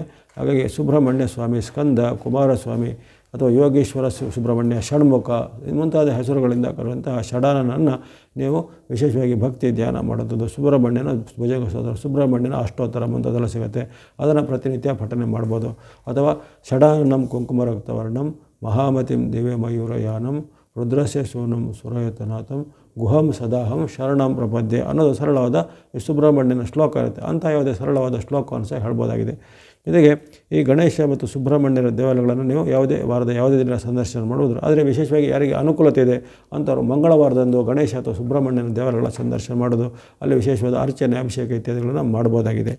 ಆ ಬಳಿಕ ಅದನ್ನು ಹೊರತುಪಡಿಸಿದರೆ ಈ ಲಕ್ಷ್ಮೀನರಸಿಂಹ ಸ್ವಾಮಿ ಮತ್ತು ತಾಯಿ ದುರ್ಗಾದೇವಿ ಅಂದರೆ ಅಮ್ಮನವರು ಹಾಗೂ ನರಸಿಂಹಸ್ವಾಮಿಯದ್ದು ಭಕ್ತಿ ಸಹ ಅವಳು ಮಂಗಳನ ದೋಷ ನಿವಾರಣೆಗೆ ಸಹಾಯ ಆಗುತ್ತೆ. ಹಾಗಾದರೆ ಆ ಒಂದು ಮಂಗಳನ ಒಂದು ಅಮೂರ್ತವಾದ ಅವ್ಯಕ್ತ ಶಕ್ತಿಯ ರೂಪದಲ್ಲಿ ಅದು ನರಸಿಂಹಸ್ವಾಮಿಯಾಗಿ ಪ್ರಕಟವಾಗಿರ್ತಾನೆ. ಹಾಗಾಗಿ ಆ ನರಸಿಂಹಸ್ವಾಮಿಯನ್ನು ನೀವು ಆರಾಧನೆ ಭಕ್ತಿ ಮಾಡಿದ್ರೆ ಮಂಗಳನ ದೋಷ ನಿವಾರಣೆ ಆಗುತ್ತೆ. ಅಥವಾ ಈ ನರಸಿಂಹಸ್ವಾಮಿಯನ್ನು ಹೊರತುಪಡಿಸಿದರೆ ಅಮ್ಮನವರು ಅದು ದುರ್ಗಾದೇವಿ, ತಾಯಿ ಮಂಗಳಾಂಬಿಕೆ, ಅದಕ್ಕೆ ಸರ್ವಮಂಗಳ ಎಂದು ಕರೆಸಲ್ಪಡ್ತಾಳೆ. ಸರ್ವಮಂಗಳೆಯ ಒಂದು ಭಕ್ತಿ ಮಾಡೋದ್ರಿಂದ ಅಥವಾ ಗೌರಿ ಸ್ತೋತ್ರ, ದುರ್ಗಾ ಅಷ್ಟೋತ್ತರ, ದಲಿತ ಅಷ್ಟೋತ್ತರ, ಲಲಿತಾ ಸಹಸ್ರ ಮುಂತಾದ ಯಾವುದೇ ರೀತಿಯ ಅಮ್ಮನವರಿಗೆ ಸಂಬಂಧಪಟ್ಟ ಭಕ್ತಿಯನ್ನು ಮಂಗಳವಾರದಿಂದ ಮಾಡೋದ್ರಿಂದ ಅಲ್ಲಿ ವಿಶೇಷವಾದ ಶೋಭನಗಳಾಗ್ತವೆ. ಅಂತಹ ದೇವಾಲಯಗಳು ಅಮ್ಮನವರ ದೇವಾಲಯ ಆಗಲಿ, ಗಣಪತಿ ದೇವಾಲಯ ಆಗಲಿ ಅಥವಾ ಸುಬ್ರಹ್ಮಣ್ಯ ದೇವಾಲಯ, ನರಸಿಂಹಸ್ವಾಮಿ ದೇವಾಲಯ ಇವೆಲ್ಲ ಹತ್ತಿರ ಇದ್ದರೆ ಅದನ್ನು ಮಂಗಳವಾರದಂದು ಸಂದರ್ಶನ ಮಾಡಿ ಪ್ರಾರ್ಥನೆ ಮಾಡುವಂಥದ್ದು. ಇವೆಲ್ಲವೂ ಆ ದೇವತಾ ಭಕ್ತಿ, ದೇವತಾ ಶ್ಲೋಕ, ದೇವತಾ ಸ್ತೋತ್ರಗಳನ್ನು ಹೇಳ್ಬೋದಾಗಿದೆ. ಈ ದೇವತಾ ಶ್ಲೋಕ ಅಲ್ಲದೆ ನವಗ್ರಹಗಳ ಸ್ತೋತ್ರ ಸಾಮಾನ್ಯವಾಗಿ ಎಲ್ಲರಿಗೂ ಗೊತ್ತಿರುತ್ತೆ. ಧರಣಿಗರ್ಭ ಸಂಭೂತಂ ವಿದ್ಯುತ್ ಕಾಂತಿ ಸಮಪ್ರಭಂ ಕುಮಾರಂ ಶಕ್ತಿಹಸ್ತಂ ತಂ ಮಂಗಲಂ ಪ್ರಣಮಾಮ್ಯಹಂ. ಇದು ವೇದವ್ಯಾಸರಿಂದ ರಚಿತವಾದ ನವಗ್ರಹಗಳ ಸ್ತೋತ್ರದ ಮಂಗಳನ ಶ್ಲೋಕ. ಧರಣಿಗರ್ಭ ಸಂಭೂತಂ ವಿದ್ಯುತ್ ಕಾಂತಿ ಸಮಪ್ರಭಂ ಕುಮಾರಂ ಶಕ್ತಿಹಸ್ತಂ ತಂ ಮಂಗಲಂ ಪ್ರಣಮಾಮ್ಯಹಂ ಅಂತ ಅದನ್ನು ನೀವು 9 ಬಾರಿ ರಿಪೀಟ್ ಮಾಡ್ಕೊಂಡು ಹೇಳ್ಬೋದು. ಒಂದೇ ಶ್ಲೋಕ ಅದನ್ನೇ 9 ಬಾರಿ. 9 ಅನ್ನೋದು ಮಂಗಳನೊಂದು ಸಾಂಕೇತಿಕವಾದ ಸಂಖ್ಯೆ ಆಗಿರುತ್ತೆ. ಹಾಗಾಗಿ ಅದನ್ನು ಒಂದು ನೀವು ಪ್ರತಿದಿನ ಪಠಣೆ ಮಾಡ್ಬೋದಾಗಿದೆ. ಅದೇ ರೀತಿ ಮಂಗಳನ ಪೀಡಾ ಪರಿಹಾರ ಸ್ತೋತ್ರ ನಿಮಗೆ ಗೊತ್ತಿರಂತೆ ಈ ರೀತಿ ಬರುತ್ತೆ. ಭೂಮಿಪುತ್ರೋ ಮಹಾತೇಜ ಜಗತಾಂ ಭಯಕೃತ್ ಸದಾ ವೃಷ್ಟಿಕೃದ್ ವೃಷ್ಟಿಹರ್ತಾಜ ಪೀಡಾಹರತು ಮೇ ಕುಜಃ. ಸರಳವಾಗಿದೆ ಈ ಪೀಡಾ ಪರಿಹಾರ ಶ್ಲೋಕ. ಮತ್ತೊಮ್ಮೆ ಹೇಳ್ತೇನೆ, ಕೇಳಿಸ್ಕೊಳ್ಳಿ. ಭೂಮಿಪುತ್ರೋ ಮಹಾತೇಜ ಜಗತಾಂ ಭಯಕೃತ್ ಸದಾ ವೃಷ್ಟಿಕೃದ್ ವೃಷ್ಟಿಹರ್ತಾಚ ಪೀಡಾಹರತು ಮೇ ಕುಜಃ. ಈ ರೀತಿ ನನ್ನ ಪೀಡೆಯನ್ನು ಅಥವಾ ನನಗೆ ಇರತಕ್ಕಂಥ ಮಂಗಳ ದೋಷವನ್ನು ನಿವಾರಣೆ ಮಾಡಿ ನನ್ನನ್ನು ಸಲಹು ಅಂತೇಳಿ ಆ ಒಂದು ಭಗವಂತನನ್ನು ಪ್ರಾರ್ಥನೆ ಮಾಡುವಂಥದ್ದು. ಈ ರೀತಿ ಅನೇಕ ರೀತಿಯ ಒಂದು ಮಂಗಳನಿಗೆ ಸಂಬಂಧಿಸಿದ ಸ್ತುತಿ ಶ್ಲೋಕಗಳಿರ್ತವೆ, ಮಂಗಳ 108 ನಾಮಗಳಿರ್ತವೆ, ಅಥವಾ ಇನ್ನಿತರ ಯಾವುದೇ ರೀತಿಯ ಮಂಗಳನ ಸ್ತೋತ್ರಗಳಿರ್ತವೆ. ಅದನ್ನು ಪಠನೆ ಮಾಡೋದ್ರಿಂದ ಈ ದೋಷಗಳು ನಿವಾರಣೆ ಆಗುತ್ತೆ. ಈ ದೇವತಾ ದರ್ಶನ, ದೇವರ ಸಂದರ್ಶನ, ಭಕ್ತಿ ಮಾರ್ಗ, ಸ್ತೋತ್ರಗಳು ಅಲ್ಲದೆ ಇನ್ನು ದಾನ ಧರ್ಮದ ಮಾರ್ಗ ಸಹ ಹೊಂದಿರುತ್ತೆ. ಸಾಮಾನ್ಯವಾಗಿ ಆ ಮಂಗಳನಿಗೆ ಸಂಬಂಧಪಟ್ಟ ಧಾನ್ಯ, ತೊಗರಿ ಬೇಳೆ ಅಂತ ಹೇಳ್ತಾರೆ. ಆ ತೊಗರಿ ಬೇಳೆ ಅಥವಾ ತೊಗರಿ ಕಾಳನ್ನು ಆ ತೊಗರಿ ಬೇಳೆಯನ್ನು ದಾನವಾಗಿ ಕೊಡುವಂಥದ್ದು. ಅದರ ಜೊತೆಗೆ ನೀವು ಇನ್ನಿತರ ತರಕಾರಿಗಳನ್ನು, ಹಣ್ಣು ಹಂಪಲುಗಳನ್ನು ಅಥವಾ ಜೀವನಾವಶ್ಯಕ ವಸ್ತುಗಳನ್ನು ಸಹ ದಾನವಾಗಿ ಯೋಗ್ಯರಿಗೆ ಕೊಡುವಂಥದ್ದು, ಅಂದರೆ ಸಪಾತ್ರರಿಗೆ ದಾನವಾಗಿ ಕೊಡುವಂಥದ್ದು. ಹಾಗಾಗಿ ಈ ದಾನ ಮಾರ್ಗದ ಮೂಲಕ ತೊಗರಿ ಬೇಳೆ, ತೊಗರಿ ಕಾಳುಗಳ ಒಂದು ದಾನವನ್ನು ಕೊಡೋದ್ರಿಂದ ಅಲ್ಲಿ ಉತ್ತಮವಾದ ಫಲ ನಿರೀಕ್ಷೆ ಮಾಡಿ, ಅಥವಾ ತೊಗರಿ ಬೇಳೆ, ತೊಗರಿ ಕಾಳು ಹಾಕಿ ಮಾಡಿದಂಥ ಯಾವುದೇ ರೀತಿಯ ಖಾದ್ಯವನ್ನು ಇನ್ನಿತರರಿಗೆ ಅನ್ನದಾನದ ರೂಪದಲ್ಲಿ ಅದನ್ನು ಬಡಿಸುವಂಥದ್ದು ಸಹ ಮಂಗಳ ದೋಷ ನಿವಾರಣೆಗೆ. ಹಾಗೆಯೇ ಮಂಗಳನು ವಿಶೇಷವಾಗಿ ಯುವ ಜನಾಂಗ, ಈ ಸ್ಪೋರ್ಟ್ಸ್ ಅಥವಾ ಬೇರೆ ಬೇರೆ ರೀತಿಯ ಈ ಆಟೋಟ ಸ್ಪರ್ಧೆಗಳಿರುವಂಥವರು, ಅದೇ ರೀತಿ ಸೈನಿಕರು, ಮಿಲಿಟರಿ, ಅಥವಾ ಸೆಕ್ಯೂರಿಟಿ ಮುಂತಾದ ಈ ಒಂದು ರಕ್ಷಣಾ ಹುದ್ದೆಯಲ್ಲಿ ಇರುವಂಥವರು ಅಂಥವರಿಗೆಲ್ಲ ಸಂಕೇತ ಮಾಡ್ತಾನೆ. ಹಾಗೆ ಜೊತೆಗೆ ಕ್ರೀಡಾಪಟುಗಳು, ಸ್ಪೋರ್ಟ್ಸ್ ಮ್ಯಾನ್ಗಳು ಅವರು ಸಹ ಈ ಮಂಗಳನ ಸಂಕೇತವಾಗಿರ್ತಾರೆ. ಅಂಥವರಿಗೆ ಏನಾದ್ರು ನಿಮ್ಮಿಂದ ಆಗುವ ಸಹಾಯ ಮಾಡೋದಾಗಲಿ, ಅಂಥವ್ರನ್ನ ಸಪೋರ್ಟ್ ಮಾಡೋದಾಗಲಿ, ಅವರಿಗೆ ಬೇಕಾದ ಧನ ಸಹಾಯ ಮಾಡೋದಾಗಲಿ, ಅಥವಾ ಅವರಿಗೆ ಏನಾದ್ರು ಅವಶ್ಯಕತೆ ಇದೆ, ಉದಾಹರಣೆ ಕೆಲವರಿಗೆ ಆಸ್ಪತ್ರೆ ಖರ್ಚು ಬೇಕು, ಇನ್ನವರಿಗೆ ಒಂದು ವಿದ್ಯಾಭ್ಯಾಸದ ಖರ್ಚು ಬೇಕು ಇತ್ಯಾದಿಯೆಲ್ಲ ಇದ್ದರೆ ಅಂಥ ಒಂದು ಯುವ ಸಮೂಹಕ್ಕೆ ನಿಮ್ಮಿಂದ ಸಹಾಯ ಮಾಡ್ಬೋದು. ಇನ್ನು ಸೈನ್ಯ, ಪೊಲೀಸು, ಮಿಲಿಟರಿ, ಸೆಕ್ಯೂರಿಟಿ ಮುಂತಾದ ಹುದ್ದೆಗಳನ್ನು ಅಗೌರವ ಮಾಡದೆ, ಅವರಲ್ಲಿ ಯಾವುದೇ ರೀತಿಯ ವಾಗ್ವಾದ ಕಲಹ ಮಾಡದೆ ಅವರನ್ನು ಸಹ ಗೌರವದಿಂದ ಕಾಣೋದಾಗಲಿ, ಜೊತೆಗೆ ಅವರಿಗೆ ನಿಮ್ಮಿಂದ ಆಗುವ ಯಾವುದೇ ರೀತಿಯ ಸಣ್ಣ ಪುಟ್ಟ ಕೊಡುಗೆ, ಸಹಾಯಗಳನ್ನು ಸಹ ಮಾಡೋದ್ರಿಂದ ಅಲ್ಲಿ ಮಂಗಳನು ಪ್ರಸನ್ನನಾಗ್ತಾನೆ. ಹಾಗಾಗಿ ಈ ನಮ್ಮ ಸಾಮಾಜಿಕ ವ್ಯವಸ್ಥೆಯಲ್ಲಿ ಪ್ರಮುಖವಾದ ಶಕ್ತಿಯ ಪಾತ್ರವನ್ನು ವಹಿಸುವಂಥ ಮಂಗಳನ ಈ ಪರಿವರ್ತನೆಯು ಇದೇ ಈ ಸೆಪ್ಟೆಂಬರ್ 13ರಿಂದ ಅಕ್ಟೋಬರ್ 20ರವರೆಗೆ 43 ದಿನಗಳ ಅವಧಿಯಲ್ಲಿರುತ್ತೆ. ಇಂತಹ ಕಾಲದಲ್ಲಿ ನೀವು ಒಳ್ಳೆಯ ಫಲ ಬಂದವರು ಅದನ್ನು ಚೆನ್ನಾಗಿ ಅನುಭವಿಸಿಕೊಳ್ಳಿ. ಮಿಶ್ರ ಫಲ, ಸಂಕಷ್ಟ ಫಲ ಬಂದರೂ ಸ್ವಲ್ಪ ಎಚ್ಚರಿಕೆಯನ್ನು ಕಂಡುಕೊಂಡು ಇಲ್ಲಿ ಹೇಳಿದಂಥ ನಿಮಗೆ ಅನುಕೂಲವಾದಂಥ ಯಾವುದೇ ರೀತಿಯ ಪರಿಹಾರ ಮಾರ್ಗನೋ, ಸ್ತುತಿ ಸ್ತೋತ್ರ ಮಾರ್ಗನೋ ಅಥವಾ ಯಾವುದೇ ರೀತಿಯ ನಿಮ್ಮ ಧಾರ್ಮಿಕವಾದ ವಿಚಾರಗಳನ್ನು ಅನುಸರಿಸಿದರೆ ಖಂಡಿತ ಮಂಗಳದಿಂದ ನಿಮಗೆ ಯಾವುದೇ ದೋಷಗಳು ಬರೋದಿಲ್ಲ. ಹಾಗಾಗಿ ಈ ಮಂಗಳನ ಅನುಗ್ರಹದಿಂದ ಎಲ್ಲ 12 ರಾಶಿಗಳಿಗೆ ಅವರವರ ಇಷ್ಟಾರ್ಥ ಸಿದ್ಧಿಗಳು, ಆಯುರಾರೋಗ್ಯ, ಕೀರ್ತಿ ವೃದ್ಧಿಗಳೆಲ್ಲ ಸಿಗಲಿ. ವಾಹಿನಿಯನ್ನು ನಿರಂತರ ಪ್ರೋತ್ಸಾಹಕ್ಕೆ ಧನ್ಯವಾದಗಳು. ನಿಮ್ಮ ಪ್ರೋತ್ಸಾಹ ಮುಂದಿನ ಸಿಗ್ತಾ ಇರಲಿ. ಸಬ್ಸ್ಕ್ರೈಬ್ ಮಾಡೋದು ಸಬ್ಸ್ಕ್ರೈಬ್ ಮಾಡಿ ಪ್ರೋತ್ಸಾಹಿಸಿ. ಸರ್ವೇಷಾಂ ಸನ್ಮಂಗಲಾನಿ ಭವಂತು.